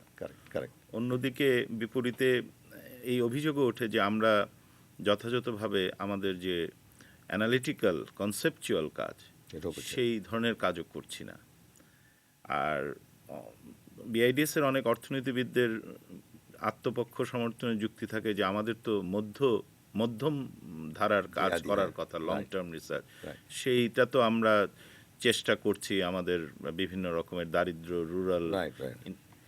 অবশ্য সেখানে প্রশ্ন উঠতে পারে যে সেটা আমরা যথাযথভাবে করছি কিনা বা সেটা আমরা সমস্ত সেক্টর ধরে করছি কিনা, এবং সেখানে যে কিন্তু সেই মধ্যম ধারার কাজে দেখা যাচ্ছে যে সেই কাজগুলোকে সাপোর্ট করার মতো অনেক সময় ইনস্টিটিউশন খুঁজে পাওয়া যায় না। কারণ মধ্যম ধারার কাজ আপনি নিজেই বললেন 3-4 বছর লেগে Right. যায় অনেক সময়। সরকার যদি সেখানে ইন্টারেস্টেড না হয়, এখানে একটা ক্লিয়ার মার্কেট ফেলিয়ার থাকে এবং তার ফলে আমরা তখন দ্বারস্থ হতে হয় ডোনারদের কাছে। কিন্তু ডোনাররাও আজকাল আর মানে বেশ কিছু ডোনাররা আজকাল আর তেমনভাবে উৎসাহী হয় না। যে এর ফলে এক এক ধরনের সংকট দেখা দেয় যে আমরা ঠিক মধ্যম ধারার কাজটাও যথাযথভাবে করে উঠতে পারি না সমর্থনের অভাবে। আপনি কি এই ধরনের একটা সংকট দেখেন বর্তমানে? যেটা দেখি তখনকার দিনে তুমি পিছন ফিরে দেখলে মনে কেন সংকটটা হয়নি তখন হয়নি এই জন্যে যে 3 ধরনের রিসার্চের কথা বললে যে ঠিক কনসেপচুয়াল অ্যানালিটিক্যাল রিসার্চ পাকিস্তানে বিশেষ হয়নি কোনো দিন। সেটা আমার নিজের জীবনেও দেখেছি। যখন আমি ফিরে আসলাম, আগে গতবার বলেছি যে আমার তখন একটা সিদ্ধান্ত নিতে হবে, আমি কি থিওরিটিক্যাল অ্যানালিটিক্যাল রিসার্চ করব না এম্পিরিক্যাল রিসার্চ করব লং টার্ম। আমি ঢাকায় বসে থিওরিটিক্যাল অ্যানালিটিক্যাল রিসার্চ করার মতো আমার কোনো অ্যাটমসফিয়ার ছিল না, পিয়ার ইন্টারাকশনের কোনো সুযোগ ছিল না। মানে একা একা বসে এগুলো তো আমি ম্যাথমেটিশিয়ান যে পশু ম্যাথমেটিক্সের ফর্মুলা সলভ করবো। কাজে আমি ডিসিশন করলাম না, আমাকে লং টার্ম অ্যানালিটিক্যাল কাজ করতে হবে, আমি এই থিওরিটিক্যাল কাজ করতে পারবো না। কাজে এটা হয়তো অন্য দেশের সত্য না, ওখানে ক্রিটিক্যাল মাস আছে, আমাদের দেশে তো নাই ক্রিটিক্যাল মাস না। শর্ট অ্যান্ড লং টার্ম রিসার্চের ব্যাপারে যেটা তুমি বললে, সেটা একটা প্রবলেম তখনও ছিল। তখনও আমাদের উপরে মধ্যে প্রেশার হয়েছে, এটা বললে ঠিক হবে না, হয়েছে প্রেশার যে শর্ট টার্ম রিসার্চ করে 3 মাসের মধ্যে এটা রেজাল্ট দাও। প্ল্যানিং কমিশন থেকে, মিনিস্ট্রি থেকে এই প্রেশার এসেছে আমাদের, শেষের দিকে আরম্ভ হলো। তখন আমরা রেসিস্ট করেছি, বলতে পারো সাকসেসফুল হলে কেমনে, রেসিস্ট করে আপনি না করে পারলেন কেমনে? 10টা করলে 1টা করেছি, 9টা করিনি। 1টা করে অনুমতি দিয়েছি আর 9টা করিনি। ঠাকুর এটা পারলাম কেমনে? পারলাম 2 কারণে। এক কারণে হলো ওরা বেশি পুশ করতে চায়নি, একেবারে জোর করতে চায়নি। তাদের উপর তো তাদের যে গভর্নমেন্টের গ্রান্ট, এটা ডিপেন্ডেন্ট। যদি গ্রান্ট দিত, আনকন্ডিশনাল গ্রান্ট, এটা কথা ছিল না যে কাজ করলে টাকা দেয়, তো কথা না। বেশি পুশ করেনি ফর হোয়াট এভার রিজন। একটু 2টা করেছি, 8টা করিনি, ঠিক আছে ছেড়ে দিছি। আর লং টার্ম রিসার্চের জন্য আমাদের তো কারো দ্বারস্থ হতে হয়নি, টাকা তো আছে। গভর্নমেন্টের গ্রান্ট আর বিদেশি গ্রান্ট তো আছেই। বিদেশি গ্রান্ট তো রিসার্চে আমাদের এখন তারাই সাপ্লিমেন্ট করতো না, কিন্তু অ্যাসিস্ট্যান্ট মানে ইকুইপমেন্ট, বই, এইসব তাছাড়া বিদেশি সাহায্য সবই তো পাচ্ছি, মানে বিদেশি অ্যাডভাইজার, এই সমস্ত। কাজেই এখন নতুন অবস্থা কী হয়েছে? নতুন অবস্থায় আমাদের গভর্নমেন্ট তো ইন্টারেস্টেড না যে একটা আনটাইড হিউজ টাকা দিয়ে রাখবো, তারা যেন একটা long term research programme carry করতে পারে উইদাউট এনি প্রবলেম। সেটা তো এনশিওর হচ্ছে না, আমাদের সময় সেটা এনশিওর ছিল। সেটাই হচ্ছে প্রবলেম এখন। শর্ট টার্ম রিসার্চ করতে বলে, কারণ হচ্ছে unlike in the Pakistan time, ওদের তো এজেন্সি ছিল, ওদের স্টেট ব্যাংক ছিল, ওদের প্ল্যানিং কমিশন ছিল, ওদের মিনিস্ট্রি অফ ফাইন্যান্স ছিল। প্ল্যানিং কমিশন বেশ রিচ ছিল, বিরাট ছিল। কাজে ওখানে কাজ করার পরেও আমাদের কিছু প্রেশার করতো, আমরা ছেলে বা স্কেপ করতাম, ওদের ঘরে গিয়ে পড়তো, তাই না? আমরা তোমাদের কাজ আমাদের বলতেছো কেন? এটা তো আমাদের কাজ না। তো এখন আমাদের তো সেটা নাই। আমাদের যে শর্ট টার্ম পলিসি রিসার্চ করবে, সেটা তো আমাদের গভর্নমেন্টের ক্যাপাসিটি নাই। গভর্নমেন্ট তো যে কোনো কারণে সেটা শেষ করে রাখিনি। যখন রাখিনি, আমাদের সব ডিমান্ড এসে পড়ে নন গভর্নমেন্ট প্রফেশনের উপর, শর্ট লং সব কিছু। যে এই অবক্ষয়টা কখন হলো? এই যে সরকারের ভেতরে যে একটা অ্যানালিটিক ক্যাপাসিটি, আপনি যখন প্ল্যানিং কমিশনের ডেপুটি চেয়ারম্যান ছিলেন, তখন তো প্ল্যানিং কমিশনের ভেতরে তো খুব ভালো একটা ক্যাপাসিটি ছিল। অ্যাবসলিউট ছিল। অন্য জায়গাও হয়তো কিছু অন্য জায়গা তখন তো মাত্র বিগিনিং হলো কাজ। অন্য তাঙা ইনস্টিটিউটে তখন ছিল কয়েকজন, কাজ হতো তো, হয়েছে। বিদেশি এনেছি তখন, বিদেশে আমি যখন প্ল্যানিং কমিশন আমরা যখন আছি, তখন কিন্তু বিদেশি অ্যাডভাইজার প্ল্যানিং বিআইটিসি ছিল, শর্ট টার্মে ছিল। অস্টিন রবিনসন এসছে, সেদিন বললাম না ও কী নাম, ব্রায়ান রেডিও এসছে, লোক এসছে, শর্ট টার্ম রিসার্চ এসছে। টাকা ছিল তো আমাদের, 4% টাকা ছিল, স্বাধীনতার পরেও টাকা ছিল। এখন প্রশ্ন হচ্ছে, কিন্তু প্ল্যানিং কমিশনে সাফিসিয়েন্ট লোক ছিল অ্যানালিটিক্যাল কাজ করার জন্য। সাফিসিয়েন্ট লোক ছিল। বলতে পারো যে আমরা বাইরের লোক অনেক বেশি নিয়ে এসছি না, ওদের ডিপ্রাইভ করেছি, এটা বলতে পারো, কিন্তু গভর্নমেন্টের উইদিন ক্যাপাসিটি ছিল, সাফিসিয়েন্ট ছিল না, মিনিমাম ছিল। এখন আমার মতে মিনিমামও নেই। সেটা কেন হয়েছে, অবক্ষয় কেন হয়েছে, সেটা সরকারের প্রায়োরিটির উপর নির্ভর করে। তাহলে সরকারের দিক থেকে অনেক সময় যেটা বলা হয় যে বিআইডিএস তো প্রাসঙ্গিক কাজ করে না, অতএব তাদের কাজ ব্যবহার করবো কিভাবে। আর বিআইডিএস এর দিক থেকে বলা হয় যে তারা তো আমাদের কাছে কোনো কাজ চায় না। না, এখন প্রাসঙ্গিক কাজটা তো ওই বিনায়কের প্রশ্নে চলে গেলাম। স্বল্পকালীন মানে শর্ট টার্ম প্রাসঙ্গিক কাজ, না দীর্ঘমেয়াদী দীর্ঘসূত্রী কতগুলো প্রশ্নের সমাধান। এখন বিআইডিসি তো সেটা করার কথা না, শর্ট টার্মটা সেটা করার কথা বাংলাদেশ ব্যাংকের, মিনিস্ট্রি অফ ফাইন্যান্সের, প্ল্যানিং কমিশনের। এটা দুনিয়ার সবখানে that's the ideal division of labour. এইটাকে মিক্স আপ করে দিলেই দুইটাই নষ্ট হবে। আমার মতে বিআইডিএসকে দেওয়া উচিত দীর্ঘমেয়াদী সমস্যাগুলোর সমাধানের রিসার্চ করা, আর প্ল্যানিং কমিশনকে, মিনিস্ট্রিকে, বাংলাদেশ ব্যাংকে সাফিসিয়েন্ট স্ট্রেংথ রিসোর্স দেওয়া যেন তারা শর্ট টার্ম রিসার্চ করতে পারে, তাহলে এই সমস্যা প্রবলেম অ্যারাইজ করবে না। আরেকটা বিষয়ে যাই, সেটাও সমসাময়িক প্রসঙ্গ, কিন্তু সেই সময় কী ছিল সেটা জানার ইচ্ছে। যেমন এখন যেমন মিডিয়ার একটা খুব বর্ধিত ভূমিকা দেখি, এবং সংবাদপত্রে লেখালেখি, ইলেকট্রনিক মিডিয়াতে অংশগ্রহণ, এগুলো ছাড়া তো এখন ভাবাই যায় না। সেই সময় পরিস্থিতিতে যতটুকুই মিডিয়া ছিল, তার সাথে বাইরের অর্থনীতিবিদ বা তাদের কাজের যোগাযোগটা কতটুকু ছিল, এবং সেই যোগাযোগটা যদি সেভাবে আজকের মতো, অবশ্য সেইভাবে না থাকারই কথা, অত দৃঢ়, কিন্তু তারপরও আপনারা কিভাবে তাহলে আপনাদের কাজের ফসলগুলো অন্যদের কাছে আপনারা পৌঁছাতেন? আহ, আমি বলবো ঠিক আজকাল মতো তখনকার দিনে এইসব আউটরিচ বলেন, এটাকে আউটরিচ বেশি সাংঘাতিক ছিল না। আমাদের আউটরিচ বেসিক্যালি ছিল বোধহয় ভুলভাবেই, রংলি, যে আমরা যেগুলো টেকনিক্যাল কাজ করছি সেগুলো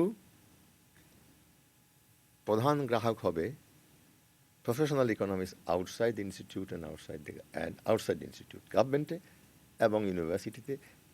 আমাদের ফার্স্ট লাইন অফ অ্যাপ্রোচ হবে to the professionals outside institute. তারা in their turn will spread the message indirectly, not directly. Maybe wrong, maybe correct, but that was the assumption. So that নিউজপেপারে article দেখা হতো এবং basically আর্টিকেলগুলো হবে based আপন of research.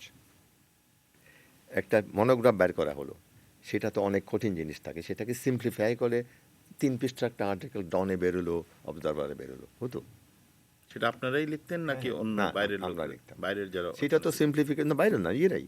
ওটা তোমার নিজের আর্টিকেল, তুমি একটা বই লিখেছো, তার কাছ থেকে 5 পৃষ্ঠা আর্টিকেল বের করতে পারো না সিম্পল ল্যাঙ্গুয়েজে, সেটাই করে দিছি, সেটা করা হয়েছে, সেটা করা হতো। কিন্তু লার্জ স্কেলে যেটা আজকাল করা, সেটা করা হতো না।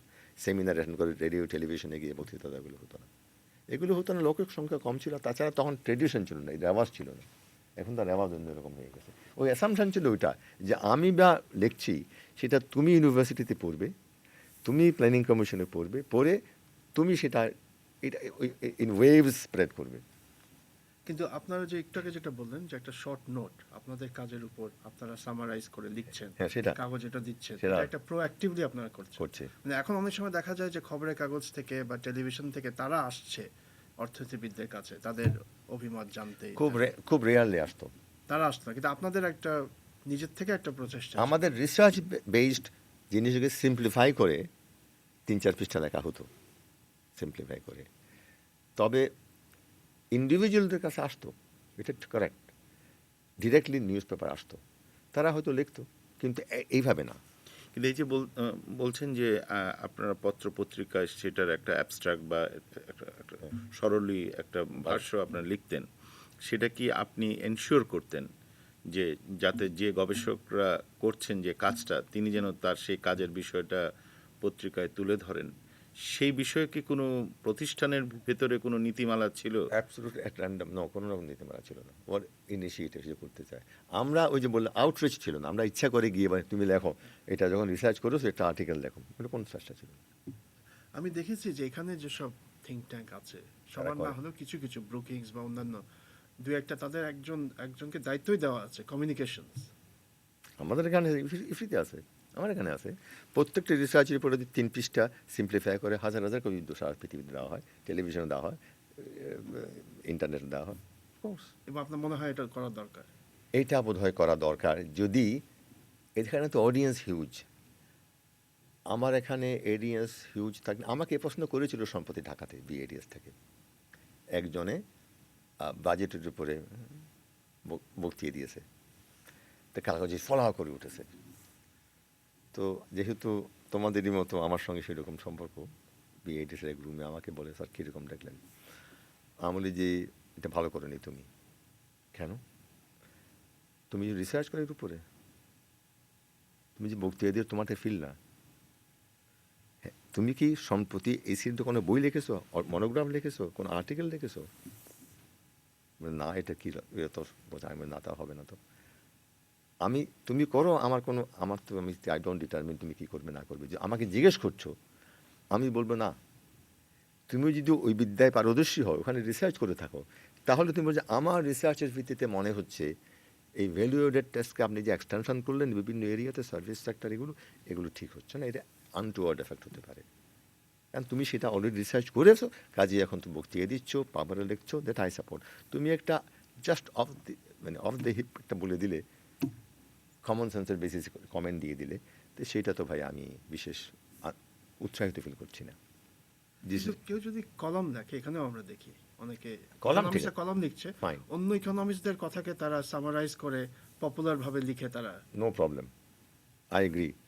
সেটা আমার দেশে একজন করে, খুব ভালো করে বাংলাদেশে একজন, এবং চিনি আমরা, বায়াস তো ভালোই করে। তো সেটা তো ফার্স্ট ক্লাস।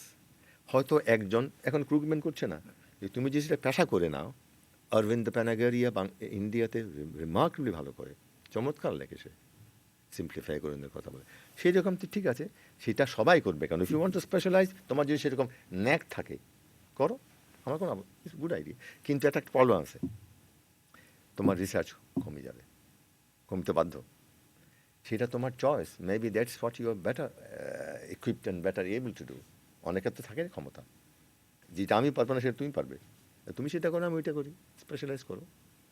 কিন্তু ওটা করছে না। এই যে দিনরাত টেলিভিশনে বক্তৃতা দিচ্ছে এবং নিউজ পেপারকে বক্তৃতা দিচ্ছে, সেটা তো of the cup overnight comment দিচ্ছে, সেটা তো কোনো সিরিয়াস রিসার্চের ভর্তি করে নয়। সেটা আমার প্রবলেম। খুব ভালো ইকোনমিক জার্নালিস্ট যেমন ফিনান্সিয়াল টাইমসে মার্টিন উলফ, সাংঘাতিক টপ ক্লাস। যেমন লেখে, হ্যাঁ, সেটা এখন গবেষণা করে না নিজে, সেটা টপ ক্লাস লেখা। সেটা তো বাংলাদেশে হচ্ছে না।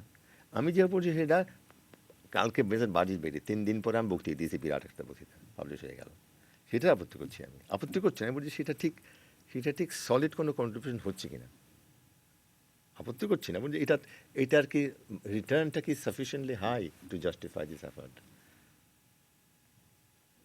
একটা প্রিয় আপনার বিষয়ে ফিরে আসি, বিআইডিএস সম্পর্কে যদি আপনার 3টি বড় পরামর্শ থাকে হ্যাঁ, বর্তমানের পরিস্থিতি বিবেচনা করে এবং পাইডের অভিজ্ঞতার আলোকে, সেই 3টি কি হতে পারে? না, আমার পরামর্শ বিশেষ কিছু না। আমি বলবো তুমি আমার ওই কাগজটা দেখো, বিআইডিএস এর ওই হরাইজন জার্নালে বিআইডিএস ইস্যু বেরিয়েছে না, সেখানে তুমিও লেখছো বোধহয়, সেখানে আমার কমেন্টটা দেখো।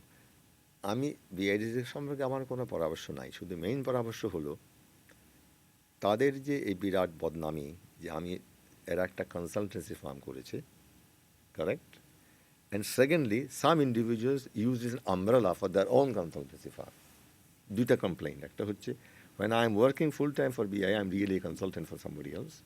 Secondly, I'm formally BIDS, আমার একটা আলাদা অর্গানাইজেশন আছে যেখান থেকে কাজ করি আমি। এই দুইটা কাজ একটু আমার কাছে একটু স্যাটিসফাইং মনে হচ্ছে না। এটা আমি ক্রিটিসাইজ করছি না, এটা হয়তো বর্তমান অবস্থায় এটা উপায় নেই এটাকে বাদ দেওয়া। কেন বাদ নেই? কারণ যেটা তুমি হয়তো তখনও বলেছি যদি ফিনান্সিয়াল স্টেবিলিটি গ্যারান্টি করা না হয় তাহলে আমি দেখি না এই প্রবলেম কেমনে সমাধান হবে। এক, দুই, এমন সিস্টেম করতে হবে বিআইডিএসে যে reward and penalty must be instituted related to performance ruthlessly. Fortunately, I was able to do it in my days and got away with this. Maybe lucky ছিলাম. You may say sheer luck. PIDA-তে performance না করে টিকে থাকা impossible ছিল এবং কেউ last করেনি। You are recruited, you are given an assignment first. This is very important. You write an article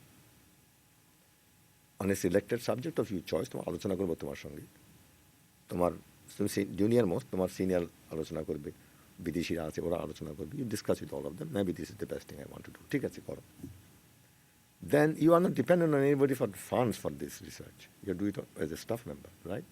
And তোমার রিসার্চ অ্যাসিস্ট্যান্ট খরচ সব আমরা দিচ্ছি, part of the institute's functions. Then you take about a year and a half, minimum of a year article.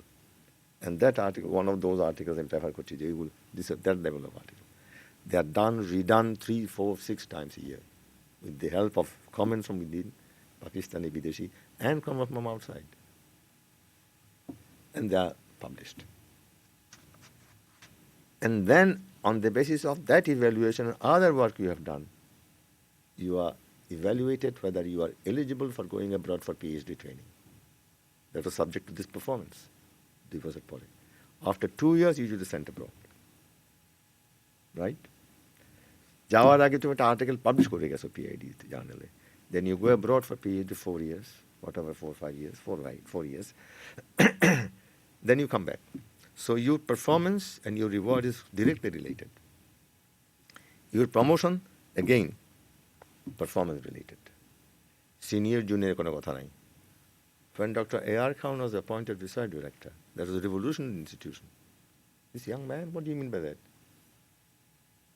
When I was sending Abdullah abroad, in his case, I said 2 years delay is not allowed. He is outstanding.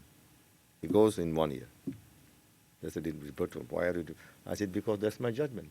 There was a hue and cry in the board, senior research fellows vetoed me, nothing doing. You can't do that. You don't accept director's recommendation. So I went to the board. He said, but you senior fellows don't agree, how can you? We can't approve it. I said, I've come to a superior body, the Supreme Court now. Lower court has said no. I've appealed to the Supreme Court for the following reasons. And they've agreed. He went after a year. Solitary exception in the BIDs. Everybody else after 2 years, he went after 1 year. Now it's so outstanding, why he wasted his time? Send him abroad. But what happens later is a different matter. So you see, if you do, 2 things will be necessary for BIDs. That's my advice. Strict enforcement of quality and reward and punishment related to performance. Second, sufficient financial resources. Both of them. Second one is beyond the control of any one of you. If the powers that be do not recognize that it is সাংঘাতিক important in research করা, policy research, nothing will happen. Nothing can be done about it. আমরা শুনেছি আপনি যে বিদেশে যে পাঠাচ্ছেন আপনার জুনিয়র কর্মীদের, পাঠিয়ে আপনি তো বসে থাকতেন না, না, খেয়াল রাখতেন যে তারা কি করছে। ওই যে রিওয়ার্ড এন্ড পারফরমেন্স কথা বলছি, every year the non-resident, the fellow who is there, my counterpart, the project director, so to speak, ELJ Professor Mark Lyserson, it was his duty to get report from the supervisors of these students, Europe and American universities, and then to send to me. This is what this performance report is. Then my job was to follow it up by my visits to problem cases. I'll go to problem cases universities. I have gone all over and talked to the students and the supervisor what's going on. It was a supervision, a long distance, short distance, close supervision. And when they were not doing well, some of them are given warnings, some of them withdrawn, all kinds of kora hoise. So it was continuous supervision, performance and reward. তাহলে হবে না। বলতে পারো আমাদের culture has change না, it cannot be done anymore. Possibilities cannot be done, but within limits you try. স্বাধীনতার পরে আপনি যখন প্ল্যানিং কমিশনে ছিলেন, এই প্রসঙ্গের সাথে সম্পর্কিত, তখন বিআইডিএসে পাইডের অভিজ্ঞতা প্রয়োগের ক্ষেত্রে আপনার কি অভিজ্ঞতা হয়েছিল? আমি তো অথবা আপনার I was too busy 3 years. আমি 72 জানুয়ারিতে জয়েন করেছি, and I left 75 January. That was my only job as far as I did after independence. And I was too busy from morning until midnight to worry about anything else. কাজে BIDS এর ব্যাপারে বেশি নজর তখন দিতে পারিনি আমি, correct. তবে ওই স্ট্যান্ডার্ড প্রসিজারগুলো চলছিল, কিন্তু স্টাফ তো অনেক ডিপ্লিটেড হয়ে গেল, অনেকে চলে গেল দেশ ছেড়ে। অনেকে গেছে, ফিরে আসেনি তো, অনেকে যে পড়তে গেছে ফিরে আসেনি স্বাধীনতার পরে। আর যারা কিছু প্ল্যানিংয়ে নিয়ে আসছি, কিছু ওখানে ছিল, তার মধ্যে কিছু কিছু চলে গেছে। কাজে it was a very highly flux situation of flux. Rahman সামান সাহেব গিয়ে পরে তো আমি তো ফিরে তারপর তো আমার পরে তো এই যে মনোয়ার হোসেন টেক ওভার করলো না, ওরা সব সব সব চলে গেল। মনোয়ার তো ছিল ডিরেক্টর, তুমি জানি না তুমি কোথায় ছিলে তখন, তুমি তো জয়েন করোনি। কাজে না, সেই সম্পর্কে বিআইডিএস আমি এমনি অ্যাডভাইস দিয়েছি বাইরে থেকে, কিন্তু বাইরে অ্যাডভাইসে কিছু হবে না, তো টাকা লাগবে। এটা কিন্তু আমি অনেস্টলি বলি, এন্টায়ার সম্পূর্ণ দায়িত্ব গভর্নমেন্টের। দায়িত্বটা গভর্নমেন্টের, যে বোঝে না যে এটার ভ্যালুটা বোঝে না। ডিরেক্ট লিঙ্কিং আমার কালকে ওই নেগোসিয়েট করতে গিয়ে সাহায্য হবে, সেটা না হলে আমি তো বুঝি না, তাহলে তো মুশকিলের কথা। সেটার সঙ্গে তোমার প্ল্যানিং কমিশন বিল্ড আপ করবে ওগুলো করার জন্য। To write a note for negotiations with the donors tomorrow, that's that job, not this ফেলোর জব। This fellow will do long term job. তা অনেক সময় সরকারের পক্ষ থেকে যেটা বলা হয়, দাতারা আমাদের উপর চাপিয়ে দিচ্ছে, কিন্তু সরকারের ভেতরে যদি এই ধরনের একটা অ্যানালিটিক ক্যাপাসিটি, সরকারের ভেতরে হোক কিংবা একটু বাইরে বিআইডিএস বা কোথাও, যেটা সরকার ব্যবহার করছে, তাহলে তো দাতাদের পক্ষে এত সহজে তাদের মতামত চাপিয়ে দেওয়া তো সম্ভব এটা না। অত্যন্ত সত্য কথা। একেবারে এই আর্গুমেন্টটা মানে আপসাইড ডাউন করা হচ্ছে। যখন ভ্যাকুয়াম থাকে, it has to be filled by somehow. নিজেরাই ভ্যাকুয়াম ফিল্ড আপ না করি, somebody has to fill it up. এখন দাতারা কেন করবে? যদি আমি নিজে থেকে করতে পারি, তাদের কাছে আলোচনা করে নিজে ইনিশিয়েটিভ নিয়ে, দাতারা বলবি খুব খুশি হবে আলোচনা করতে।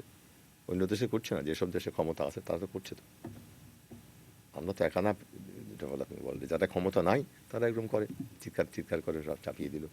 চাপিয়ে দিতে দুই কারণে পারে। একটা হলো পলিসি চাপিয়ে দেয়, না রিসার্চ চাপিয়ে দেয়। কোনটা? পলিসি চাপিয়ে দেয়। আমি এখন পলিসি চাপিয়ে দেওয়ার কথা বলছি। পলিসি চাপিয়ে দেয়। পলিসি আমার উপর চাপিয়ে দেয় দুই কারণে। এক কারণ হচ্ছে আমার নিজের কোনো ক্ষমতা নাই পলিসি অ্যানালিসিস করা এবং পলিসি সাজেশন করা। কাজেই যেহেতু ওরা টাকা দিচ্ছে, ওদের তো কিছু পলিসি আছে ওখানে। তুমি যদি আমাকে সাবমিট করতে অল্টারনেটিভ প্রপোজাল অথবা নিজে থেকে দাও, তখন আমাকে দিতে হচ্ছে। তখন তোমার সঙ্গে নেগোসিয়েশন পলিসির উপরে। তুমি যদি নিজে কিছু সাবমিট না করো, অবভিয়াসলি তুমি রিয়েক্ট করতেছো আমার প্রস্তাবের উপরে, বলতে আমাকে চাপিয়ে দিচ্ছে। এই আর্গুমেন্টটা আমি তো বাই করি না। আর দুইটা হচ্ছে যে আমার যত ক্ষমতায় থাক আমি হেল্পলেস। আমার সাংঘাতিক financial crisis, balance of payment upside সাংঘাতিক crisis. I have to accept your advice, I have no choice. সেটা আমার যত ক্যাপাসিটি থাকুক না থাকুক, I do it. That's a second kind of situation. অনেক দেশ হয়েছে এরকম, ফিনান্সিয়াল ক্রাইসিস সময় হয়েছে। Crisis unrelated to ability, because there is a question of political, আমার গভর্নমেন্ট কোলাপস করতে। কাজে আমি প্রথমটার কথা বলছি। সেকেন্ডটা হলো politics of international aid negotiation, তার different matter. First one is shear inability to formulate your own proposals and policies. সেটার জন্য যে দাতারা চাপিয়ে দিচ্ছে, তুমি কি নিজে দিয়ে দেখেছো দাতারা চাপিয়ে দিচ্ছে? কোয়েশ্চেন, এটা একটা কাউন্টার ফ্যাকচুয়াল করো। I have suggested the following policies in concrete details, and then I negotiate with them. Most likely, in my experience, I've seen that when I have come out with concrete proposal analysis, they have come down in compromise. Sometimes accepted exactly as we said, sometimes compromise. Because after all, in economics policy issues, there is no absolute certainty. There's always a range of uncertainty. It's a matter of judgment. So my judgment, if I'm in charge of the country, if I'm involved in policy making, is supposedly better than yours. If not better, more informed than yours. তো কাজেই ওই নেগোসিয়েশনে I should have an edge over you. আমি একটু অন্য প্রসঙ্গে ফিরে যাচ্ছি, যদিও আজকের আলোচনাতে সেটা একবার এসছে যে আপনারা যখন বাইরে কাজ করছেন তখন একই সময়ে পূর্ব পশ্চিমের বৈষম্য নিয়ে আলোচনা হচ্ছে এবং সেই সময় আপনারা চেষ্টা করছেন আপনাদের নিজস্ব গবেষণালব্ধ ফলাফলকে নানাভাবে ছড়িয়ে দিতে। আপনি ব্যক্তিগতভাবে সেই পূর্ব পশ্চিমের যখন আলোচনাটা আবার দানা বেঁধে উঠল 60-এর দশকের শেষার্ধে, সেই সময়ে আপনি কিভাবে আস্তে আস্তে জড়িত হয়ে পড়লেন, বাইরে থাকা অবস্থাতেই কিভাবে জড়িত হয়ে পড়লেন, সেই পর্বটা যদিও নানাভাবে আপনার লেখাতে এর আগেও এসছে, কিন্তু যদি আজকে আবার একটু বলতেন। আমি বাইরে যাওয়ার আগেই তো ইনভলভ হয়ে গেলাম 1960-তে ওই বিভিন্ন কমিশন কমিটিতে, 63-তে আরেকটা কমিশন, 62-তে 63-তে। বাইরে যাওয়ার পরে শুধু একটা কমিশনে ছিলাম, কিন্তু যখন আমি বাইরে গেছি অলরেডি ওরা জানে, অন্য পক্ষ জানে যে সমস্ত কাজে আমি ব্যস্ত, তো এগুলো তো পাবলিশ ডকুমেন্ট। আমি নিযুক্ত ছিলাম এবং এর মধ্যে আমার নিজের বিভিন্ন ওপিনিয়ন ব্যক্ত করেছি যেগুলো ঠিক ওদের মনোপুত নয়। তো বাইরে ওখানে যাওয়ার পরে আমি ডিরেক্টে শুধু ইনভলভ ছিলাম এই সমস্ত লেখা ছাড়া, যেগুলো directly on east Pakistan development, east West Pakistan dispute, যেগুলো ছিল, প্রচুর লেখা হচ্ছিল, সেগুলো তো ওদের চটালো যে আমার বিরুদ্ধে অ্যাটাক করলো।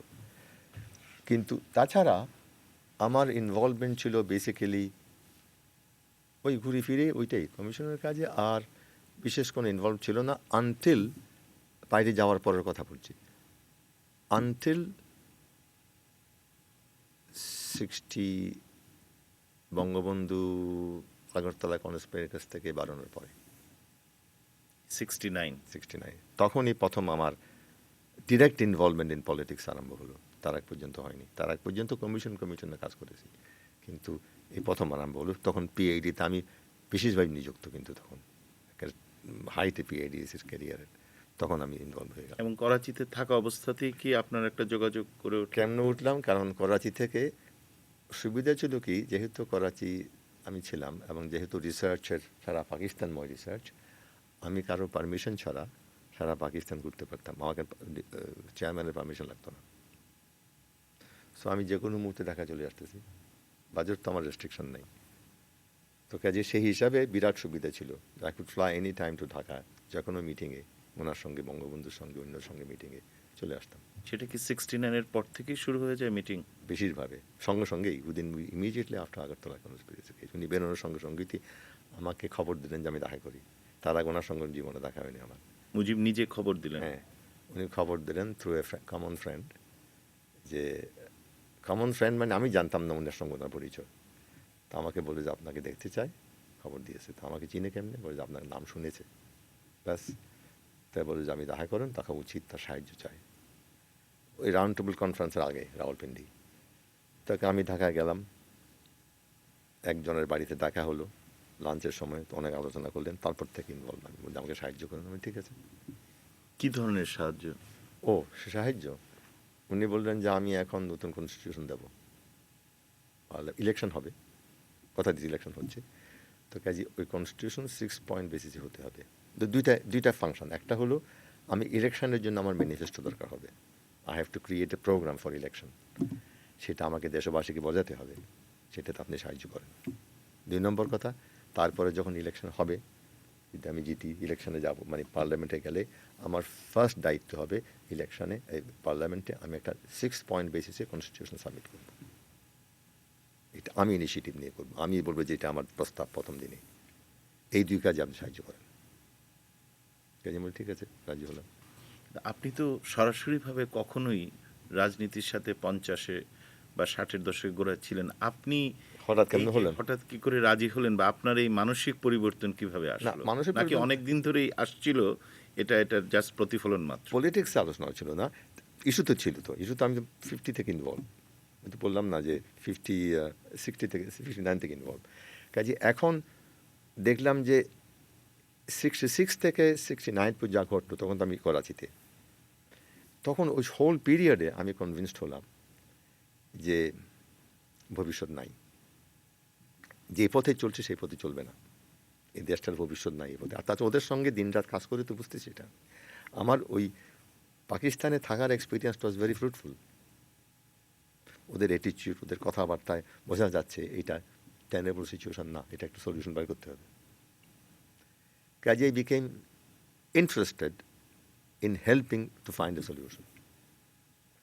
এবং উনি ইমার্জ করলেন after 66 as the leader who is the only one able at the courage to try to deliver it. That is my clear decision, যে একমাত্র লোক পারতে পারি উনি। এবং 69-এ তখন আপনার মনে হয়েছিল যে উনি একমাত্র যিনি। তার আগেই 66, বিটুইন 66 অ্যান্ড 68, এই যে দিনরাত যে তাই যেভাবে হ্যারাস হচ্ছে যাচ্ছে আসছে, আগরতলা কোনো স্পেসে কেস হচ্ছে, তখন তো আরাম হয়েছে। তো তখন it was clear that the game is up. আমার কাছে এটা একটা শেষ চেষ্টা করতে হবে, কারণ ওখানে তো অনেক এইগুলো অনেক বেশি আলোচনা হতো না। পাকিস্তানের তখন মনে করছে দেশের শত্রু এটা। সেদিন আমি কোথায় দেখলাম, প্রফেসর মশাইয়ের বইতেই দেখো, ড্যাশটা পড়লাম, এনিওয়ে ওগুলো ডাইভার্সন হয়ে যাবে। That's how I became interested, যে I should play a role in helping to find a solution.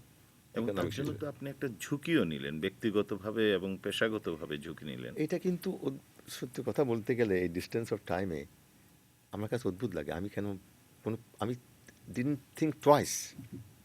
আমি স্ট্রেইট এসে দেখা করছি, এবং he was under constant surveillance obviously. যে আমি যখন দেখা করছি ওরা জানে না। করাচি থেকে রিসার্চের নামে এসে ওনার সঙ্গে কন্ট্যাক্টগুলো করছি আমি। You think Pakistan intelligence don't aware of it? যখন is it I was totally impervious to it. এখন আমি জানি না আজকালকার কী হতো, টোটালি ইম্পারভিয়াস, এখন কেয়ারলেস। মজাতে করেছি, শুধু সেটা না, তারপরে ইনস্টিটিউটটা বাংলাদেশে নিয়ে আসলাম, সেটা আরেক গল্প। তা আসার আগে আমি প্রায় আসতাম, সেই কাহিনীটা আমরা একটু শুনতে চাই। প্রায় আসতাম ওই রিসার্চের বাহানা নিয়ে। আমাকে মানা করবে, আই পারমিট মাইসেলফ, কাজে কারণ পারমিশন দিয়ে হচ্ছে না। এবং মিটিং করছে আজকেও বাড়িতে, কালকেও বাড়িতে। All of this were under surveillance, everything was reported back there, but I was doing it merrily, বিরাট রিস্ক। কিন্তু আমি সত্য কথা বলতে গেলে এখন রিস্ক ফিল করিনি। I didn't feel that I was taking risk. আপনার সরকারের দিক থেকেও কেউ কখনো এসে আপনার সাথে কথা বলেনি? না না, অদ্ভুত ব্যাপার, আমি কিছু বুঝি না। আমার কাছে অদ্ভুত লাগে যে হাউ ইজ ইট দ্যাট আমি এগুলো করছি, আমি একটা ওদের ওদের দ্য ড্যান অফ দ্য লায়নে বসে আছি। Nobody ever asked me anything, very strange. তাদের তো ইনডিফারেন্ট থাকার কথা না, কারণ ইস্যুগুলো তখন খুব বার্নিং ইস্যু হয়ে গেছে। It is Y I don't understand this. ওই যে এই যে রিসেন্ট সিপিডির ব্যাপারটা আমার কাছে এটা অদ্ভুত লাগে। এই কী লিখেছে, কম্পিটিটিভ রিপোর্ট বাংলাদেশ কমে গেছে। আর আমি কী করছি, আমি ডেঞ্জারাস কাম করছিলাম সব। I was head of an institute finance by them, it's not a private think tank, government institute. Board was entirely composed of government people. Of them powers that be. সেটা কিছুটা তাদের তখনকার সময় সেলফ কনফিডেন্সকেও ইন্ডিকেট করে। সেটাই কথা, of course. কিন্তু হ্যাঁ, সেটাই কী হবে। একদিন প্রশ্ন উঠেছিল আমাদের এরকম সাবভার্সিভ লেখাপড়া, ডিসপ্যারিট রিপোর্ট। তো একজন নাকি বলেছিল, আমাকে সেকেন্ড রাইট রিপোর্ট করছে, বলেছে এ সমস্ত টেকনিক্যাল লেখা পড়ে কে? কিছু বাঙালি ইকোনমিস্ট পড়বে, কিছু বিদেশি ডিফারেন্স নেই। এগুলো কি ওই জুট ফার্মাররা বোঝে, না আমার পাঞ্জাবের কটন ফার্মার বুঝে? How does it relevant? কী করে না করে ফরগেট অ্যাবাউট ইট। কিন্তু বোঝেনি, they have underestimated our impact, totally underestimated. It was wrong, what they thought was wrong, totally wrong. It's not true, it's tremendous impact হয়েছে। 6% impact হয়নি আমাদের এগুলো। Of course politicians did feed on this, were fed on this writings, totally incomplete.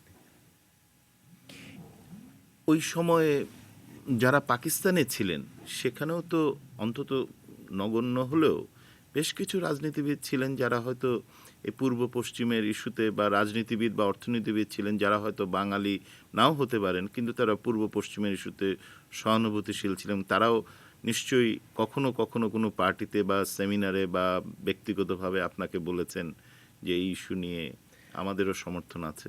না, এটাই আমার কাছে সেটাই অদ্ভুত। এগুলো স্টে করছি, কিন্তু এটা খুব interesting.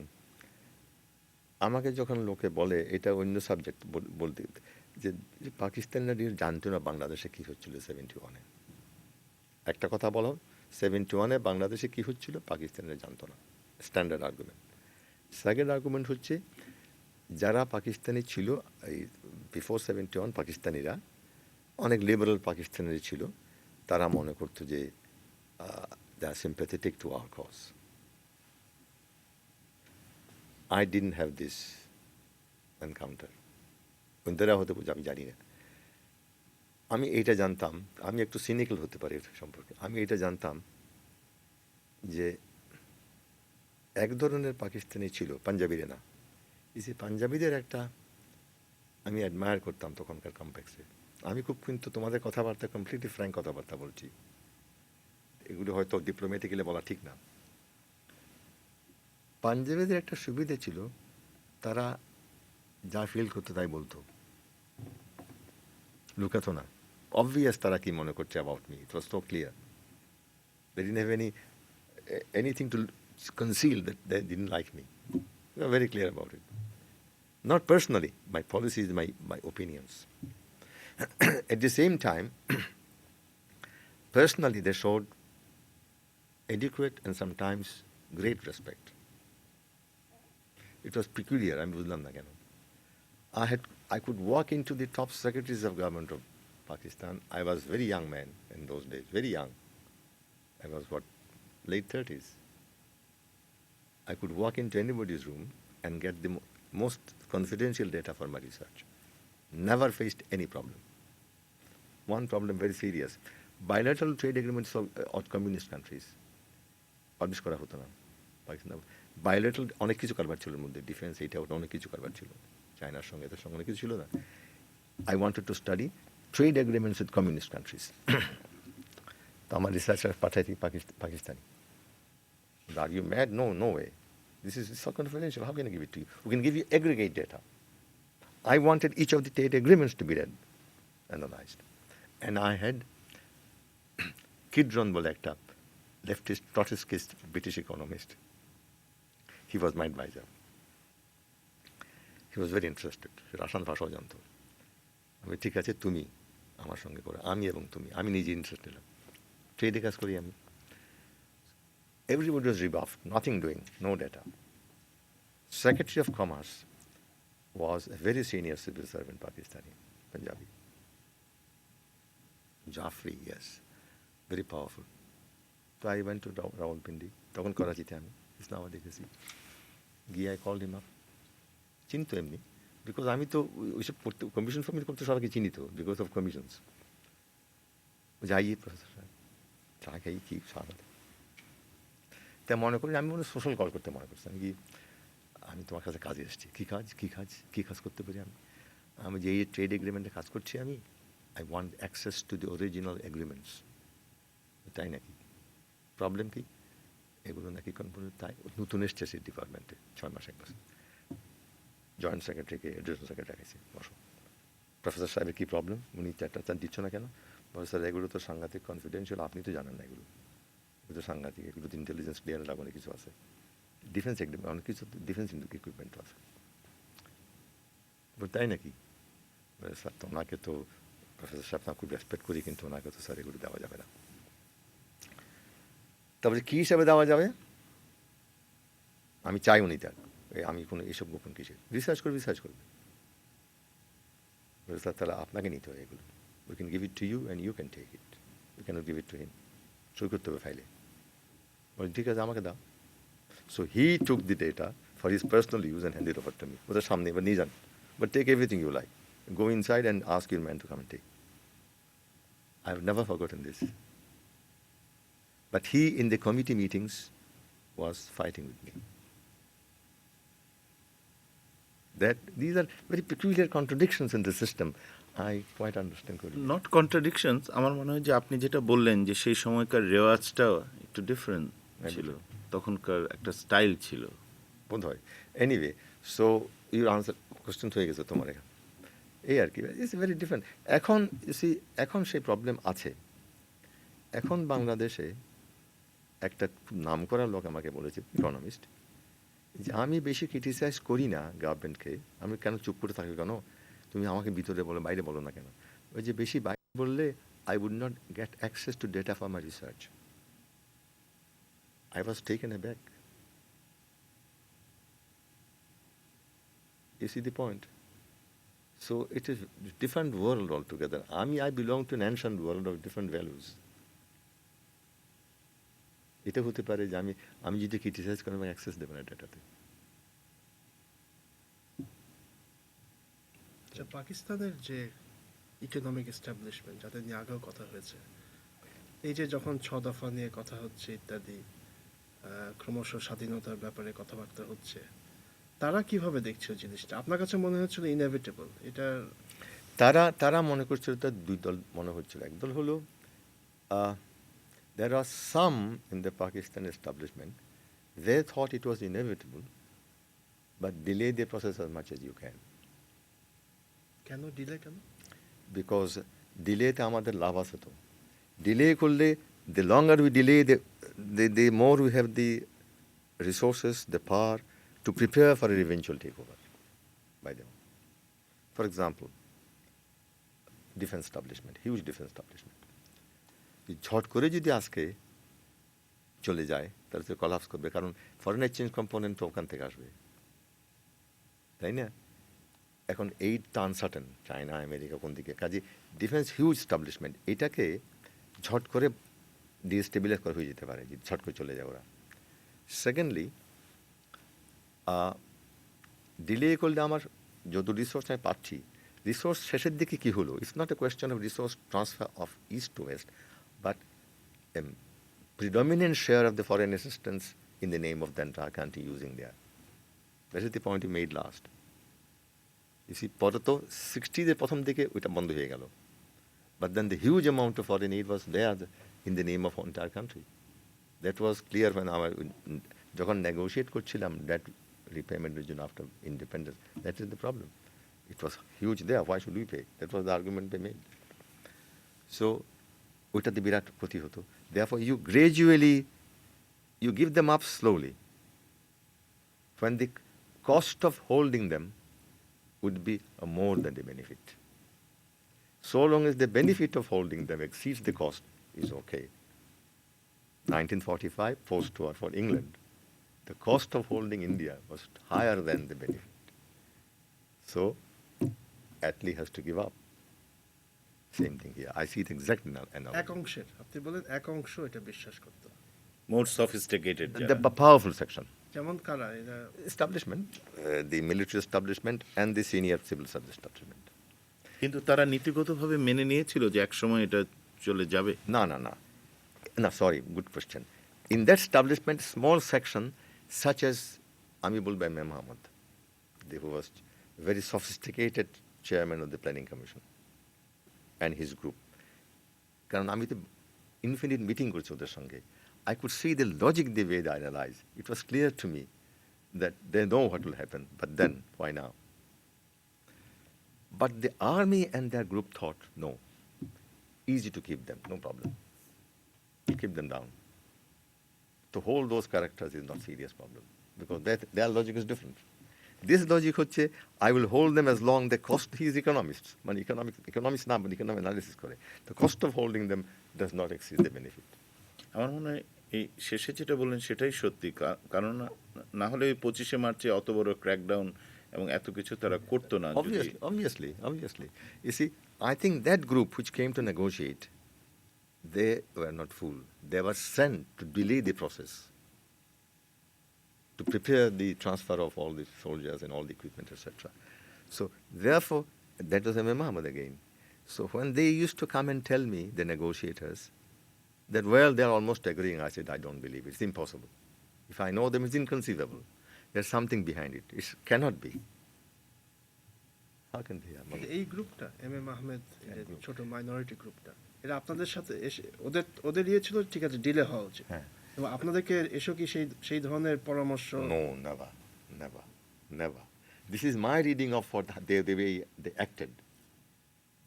See, but there are one or two, I would say, those who did not belong to the establishment.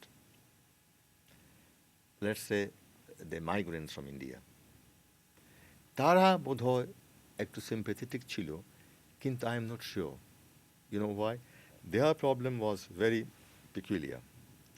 They were neither here nor there. They had to prove that they are more loyal than the Pope, more Catholic than the Pope, to the powers that be. At the same time, it was not bad for them to keep the windows open to disaffected majority. Who knows? It may be good for them.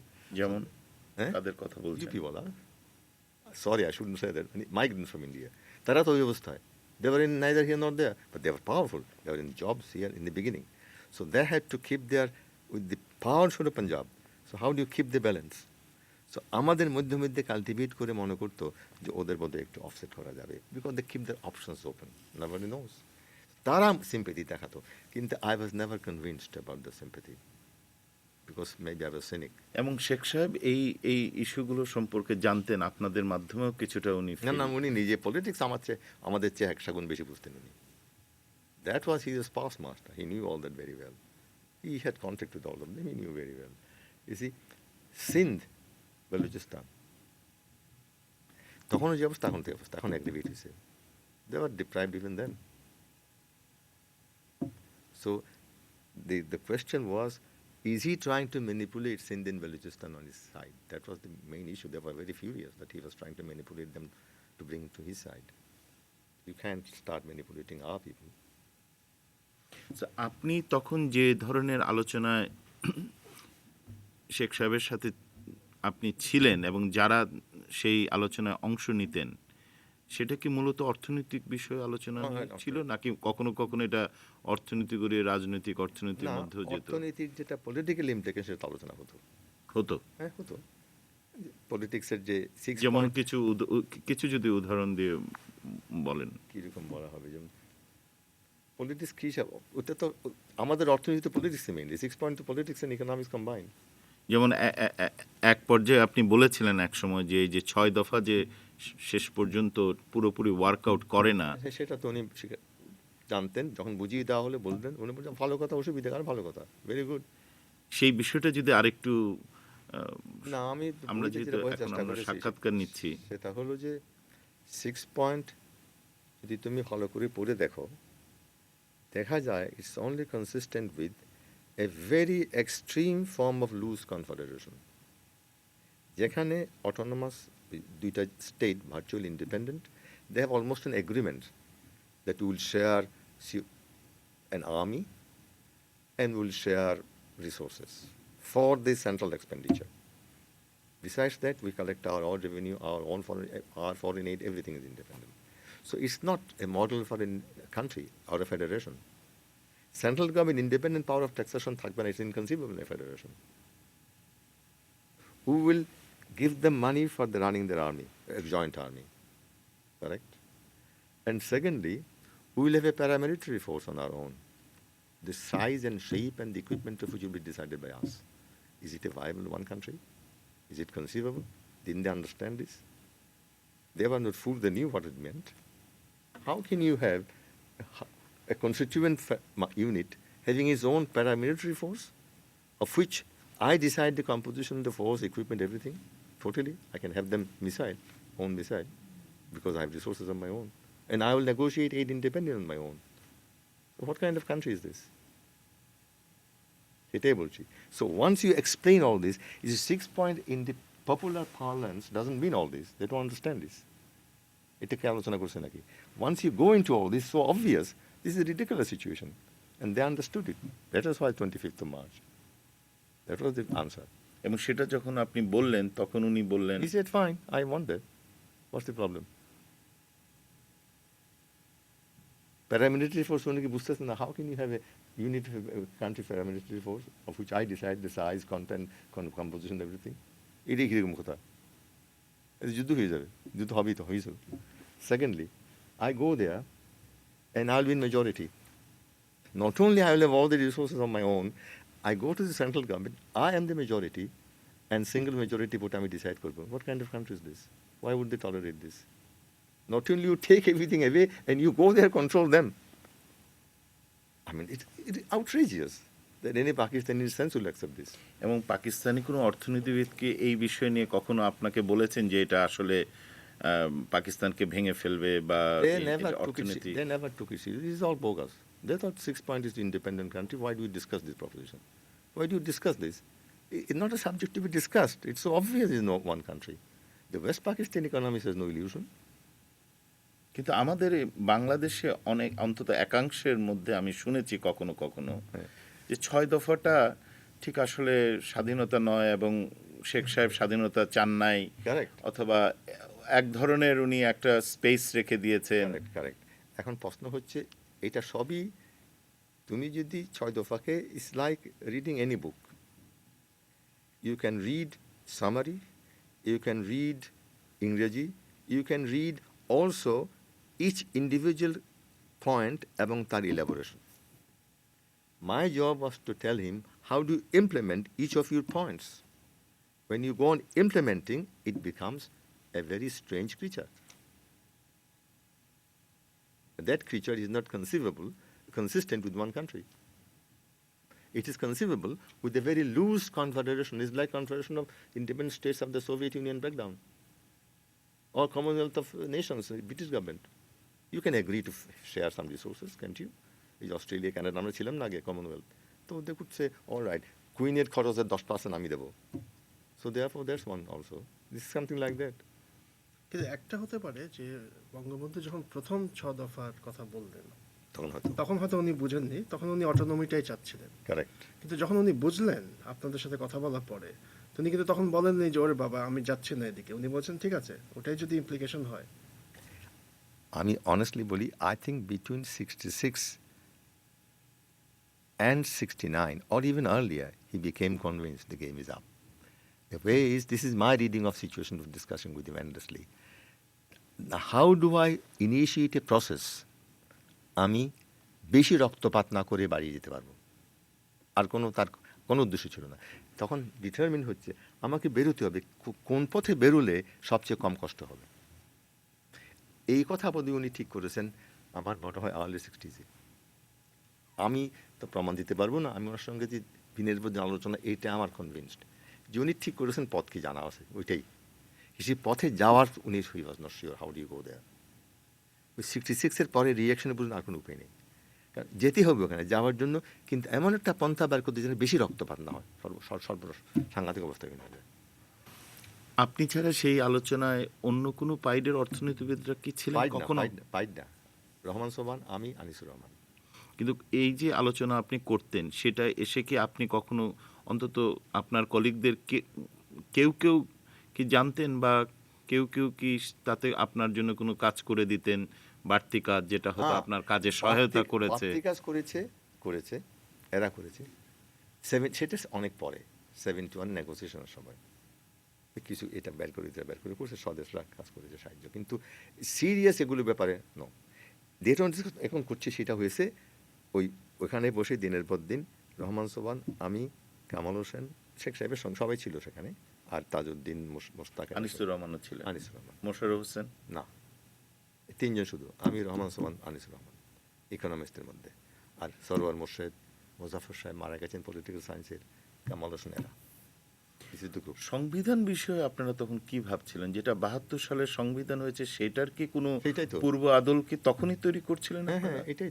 না, ওটা আমি involve ছিলাম না, political aspect আমি involve ছিলাম।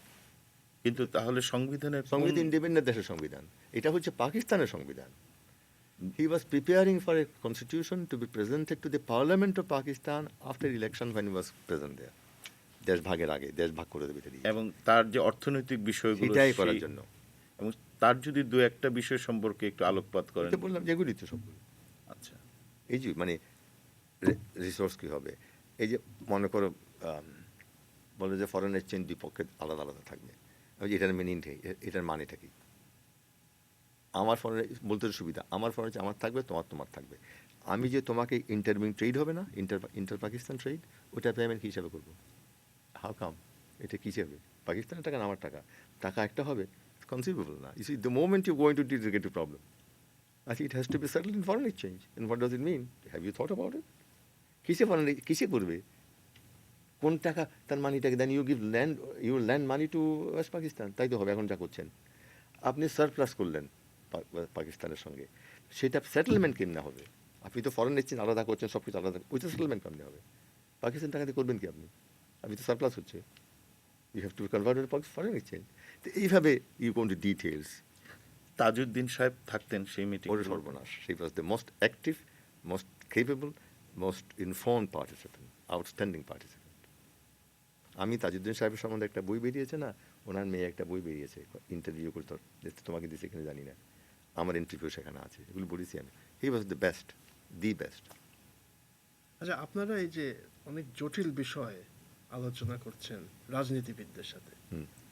এখন এখানে তো একটা মানে অর্থনীতিবিদ হিসাবে কিভাবে আলোচনাটা করা উচিত, টেকনিক, ল্যাঙ্গুয়েজ ইত্যাদি। This is a very good point, অত্যন্ত ভালো পয়েন্ট। আমার প্রথম পরে শিক্ষা হয়েছে প্ল্যানিং কমিশনে, প্রথম হাত করি হলো সেখানে। How do I explain this highly technical things to politicians? That was quite an effort. And it is not easy. And that's an education by itself. এটাই শিক্ষা, নিজেই শিক্ষা, আমার নিজেই শিক্ষা হয়েছে। Your right. এই যে বোঝাতে হয়েছে, সবাই যে সমানভাবে বুঝছে তা না, কিন্তু হয় কি, একটা কথায় এই মাস্টারি করে সুবিধা আছে, একটা কথা রিপিট করতে, মাস্টারদের বিরাট গুণ এবং দোষ হচ্ছে রিপিট করে, রবীন্দ্র ইরিটেটেড হয়ে যায়, বারবার এক কথা বলো কেন। কিন্তু এটা তো হয় কি সুবিধা হয় কমিউনিকেশনের, ওদের তো একটা কথা বারবার আস্তে আস্তে স্ট্রাইক করে, আবার বললাম এর মধ্যে বলবো তাজউদ্দিন সাহেব এবং বঙ্গবন্ধু। যে বঙ্গবন্ধুকে সবাই যে আন্ডার এস্টিমেট করে, that was, I never could understand this. আর সেকেন্ড হলো এর মধ্যে মোর সিরিয়াস হলো মোস্তাক ওয়াজ সিরিয়াস, অ্যান্ড আমাদের যে কামরুজ্জামান, ভেরি ব্রাইট। মোশতাকও থাকতেন ওই মিটিংগুলোতে? অফকোর্স, হাইকমান্ড ছিল বঙ্গবন্ধু, তাজউদ্দিন, মোশতাক, কামরুজ্জামান, হোম মিনিস্টার মনসুর আলী। মানসুর আলী, সবাই থাকতো। এরা তো হাইকমান্ড, যেটা সব মারা গেছে ওই যে জেল হত্যায়। হ্যাঁ, ওরাই হাইকমান্ড। আপনি বলছেন যে অনেকে বঙ্গবন্ধুর কে আন্ডার এস্টিমেট করেন, কিন্তু আপনারা দেখেছেন যে এইসব টেকনিক্যাল বিষয় উনি বুঝে ফেলতেন, প্রোভাইডেড, ঠিকমতো বোঝাতেন। প্রোভাইডেড ইউ পুট হিম, ওই দ্যাটস ইউর অ্যাবিলিটির ব্যাপার, ল্যাঙ্গুয়েজের ব্যাপার। টেকনিক্যাল ল্যাঙ্গুয়েজ বলে তো বুঝবে না, ওল্ড ল্যাঙ্গুয়েজে বোঝাতে হবে, বোঝালে পরে he could go in to the heart of the matter. Politicians have this capacity.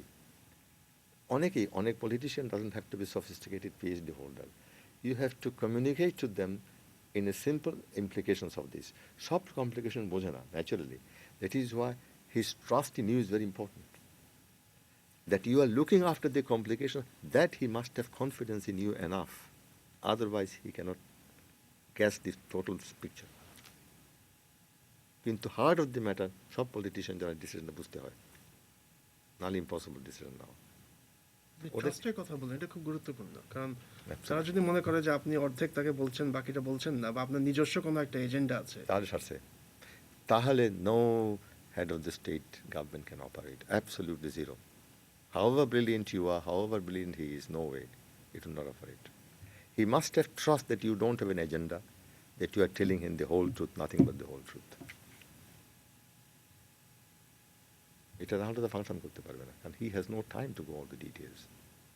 যে মুহূর্তে কনফিডেন্স শিথিল হবে, অথবা যে মুহূর্তে বুঝবে যে তার পলিটিক্যাল অব্লিগেশনস আর এত overwhelming that he can't do justice to your advice, then the matter ends, then it's no longer feasible. এবং আপনিও এই ইন্টারাকশনের মাধ্যমে এবং পরে যখন প্ল্যানিং কমিশনে ছিলেন, আপনিও বুঝতে পেরেছেন যে রাজনীতিবিদদেরও এক ধরনের কনস্ট্রেন্টের মধ্যে তাদেরকে অপারেট করতে হয়। এবং সেই জন্যই আমি যখন দেখি যে constraint on his part as overwhelming, that my advice is no good anymore, or he is unwilling to release those constraints, then my relationship with him is no longer fruitful, neither beneficial for nobody. সেই জন্যই আমি তোমাকে বারবার, as a professional, আমার মত হচ্ছে that unless there is a felt need, এটা আমার স্টক ফ্রেজ টিপু জানে, on the part of the politician for advice from you, no use providing Daily স্টারে এবং টেলিভিশনে গিয়ে বক্তৃতা দেওয়া, no use at all. That has use for educating the masses, no use for effect on the policy. সেটা করতে গেলে একদম সরাসরিভাবে প্রত্যক্ষভাবে No, unless he wants it from you. সরাসরি প্রত্যক্ষ কিছু হবে না, তোমার সময় নষ্ট তার সময় নষ্ট হবে। কিন্তু নিড সৃষ্টি করার কোনো ব্যাপার নাই এখানে। সেটাই বুঝি না আমি। সি প্রবলেম হলো যে আমি যদি বলি যে এখন এক্সপোর্ট প্রসেসিং জোন করা উচিত, এটা আমি তাকে যে বলবো তার ফেল্ট নিডটা কি, যে আমি he is under terrific, he is totally convinced export promote করতে হবে, বাড়াতে হবে, and he is looking for ways how to do it. Correct? কেউ এসে বলে যে আপনি এক্সপোর্টের উপর সাবসিডি দেন, কেউ এসে বলবে যে প্রসেসিং জোন করেন, কেউ বলবে যে import tax on import component কমিয়ে দেন, তাই না? দেন হি উইল হিমসেলফ সে তুই প্রসাদ দেখেছে বোঝাও দেখি প্রসেসিং জোন করে সুবিধা কি, বিনায়ক প্রসাদ এটা করে সুবিধা কি, then your advice is direct input to his thinking process. তা না হলে তুমি গিয়ে বক্তৃতা দিচ্ছি থিঙ্কিং প্রসেসের উপরে সেগুলো চিন্তা করতেছো, তখন is thinking of something else, concentrate করছেন।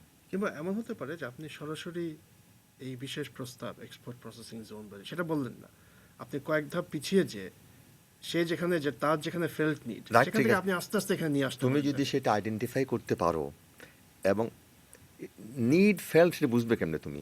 নিড তো বহুত আছে, এগুলো তো আমি বুঝি দেশের এই করা উচিত, সেও বলেছে করা উচিত, এগুলো ভেগলি পলিটিশিয়ানরা ভেগলি বলে যে আমি গরিবের দুঃখ দূর করবো, ইনকাম বাড়াবো, ইলেকট্রিসিটি বলে না এগুলো বক্তৃতা, কিন্তু রিয়েলি সে বোঝে কি কোনটা দরকার বেশি এবং কেন করতে হবে, তার কস্ট বেনিফিট।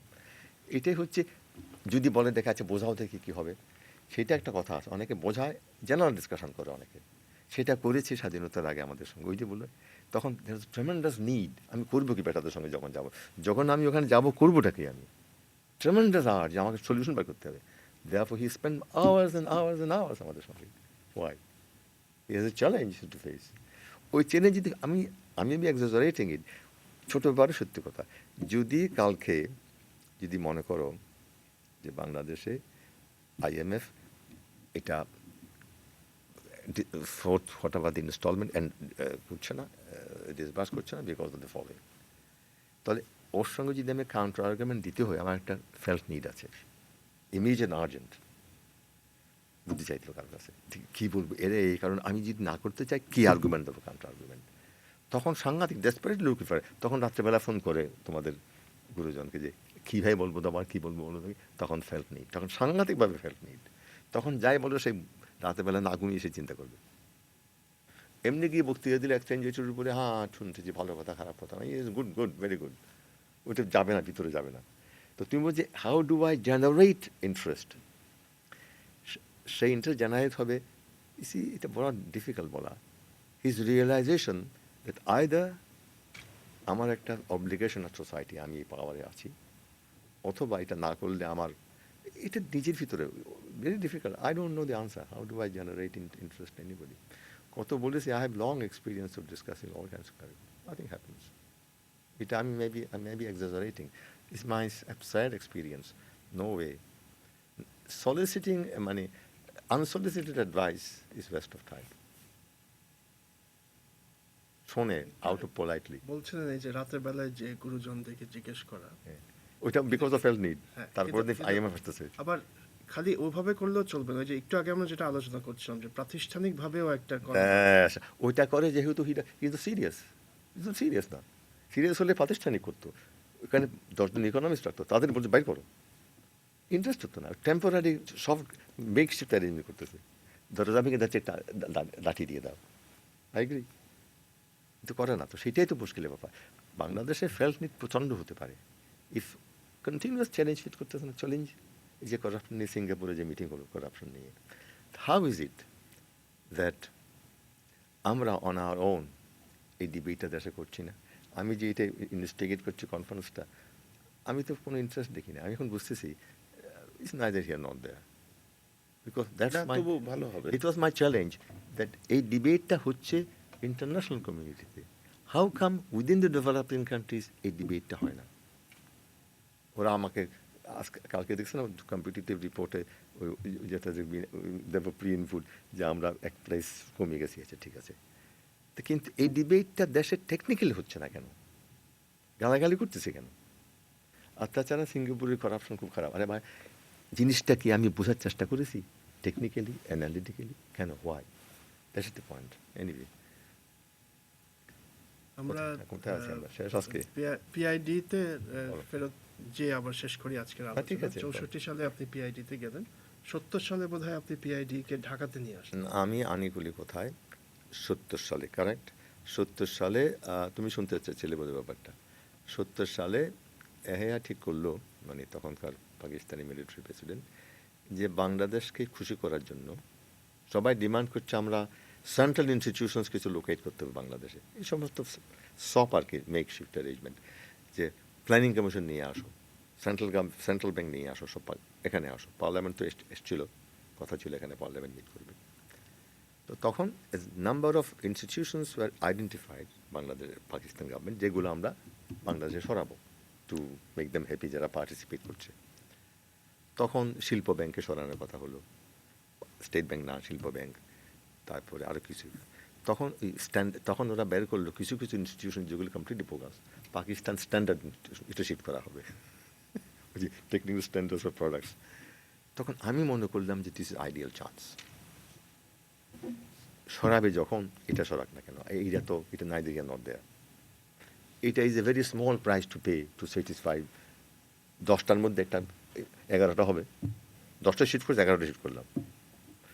এই পয়েন্ট নিয়ে আমি আন্তর্জাতিক আরম্ভ করলাম যে এটাকে বাংলাদেশ সরা, ইন দ্যাট অ্যাটমসফিয়ার, যে কিছু কিছু ইনস্টিটিউশন বাংলাদেশে সরাবে। তা আমারটা তো কস্ট ফ্রি, ওদের কি ক্ষতি এটা পাঠালে? তাও হাউ ডু আই ডু ইট? তদবির আরম্ভ করলাম, হাই পাওয়ার তদবির ফার্স্ট। তার আগে প্রশ্ন হলো কি, হঠাৎ প্রশ্ন হলো, না পরে আসি, তারপরেরটা তদবির করলাম। প্রথমে গেলাম, এখন তো ইস্ট পাকিস্তানের এডিশনাল চিফ সেক্রেটারি মুসা সাহেব, উনি আমার বোর্ডের মেম্বার। মুসা সাহেব এখানে রিটায়ার করে আছেন, নাম শুনছেন নিশ্চয়ই। ভাই একটু সাহায্য করুন, ঠিক আছে আপনি তোলেন, আমি অল ফর ইট। তদবির প্রথমে ঘরে আরম্ভ করেন তদবির। তারপরে গেলাম শমসুল হক সাহেব, উনি ইয়াহিয়ার মন্ত্রী, এডুকেশন মন্ত্রী। তা আপনি এডুকেশনিস্ট, হ্যাঁ ঠিক আছে। ঠিক আছে মানে কি, কোথায়, মানে একটু একটু পুঠিন করেন, কোথায় পুঠিন? ও চিন্তা করলাম, চিন্তা করলে এগুলি করে হবে না, পাওয়ার দ্যাট বীর ঘরে যেতে হবে। কেমনে যাব? আমার তো কন্ট্যাক্ট আছে, ওদের সঙ্গে তো পার্সোনাল কন্ট্যাক্ট আছে, আমাকে পছন্দ করে না কিন্তু আমাদের চিনে। তো একজনে বলবে না, বুদ্ধিন ইরাক সেক্রেটারির সঙ্গে পাকিস্তানি, আমি কি মনে হয় সরাতে, ঠিক দিয়ে প্রফেসর সাহেব নিতে চাও নিয়ে যাও, কী হবে এতে? ও মনে করি একটু প্রকাশ জিনিস চলে যাক। তো কেমনে করবো? তখন এহার সেক্রেটারিয়েটে মিলিটারি সেক্রেটারি বাঙালি ছিলেন, মেজর জেনারেল স্কান্দার, রিটায়ার করে এখন দেশে আছেন, আমাদের দেশি চিটাগাঙ্গের। তখন সে ব্রিগেডিয়ার, মেজর জেনারেল অফিসে এখন, স্বাধীনতার আগে। উনি হলেন ওই এহার সেকেন্ড ওই আসল লোক ছিল পিরজাদা, জেনারেল মির্জাদা, পিরজাদার অ্যাসিস্ট্যান্ট ছিল ভদ্রলোক, বাঙালি। ফোন করলাম, আগে থেকে চিনি, তো বললাম যে ভাই দেখা করতে আসতে হয়। যে হ্যাঁ আসেন, আপনি আমাকে ডিনার করবেন। গেলাম, আমি যেটা যে এইটা এমন সাংঘাতিক জিনিস, আমি অনেক সিরিয়াস কিছু, যেটা সরিয়ে দেন, বলে সরিয়ে দেবো, যে আমার তো ক্ষমতা নাই, আপনি এক কাজ করেন, আপনি পিৎজার সঙ্গে দেখা করেন, that's the highest edge you can get, is next to Yahya.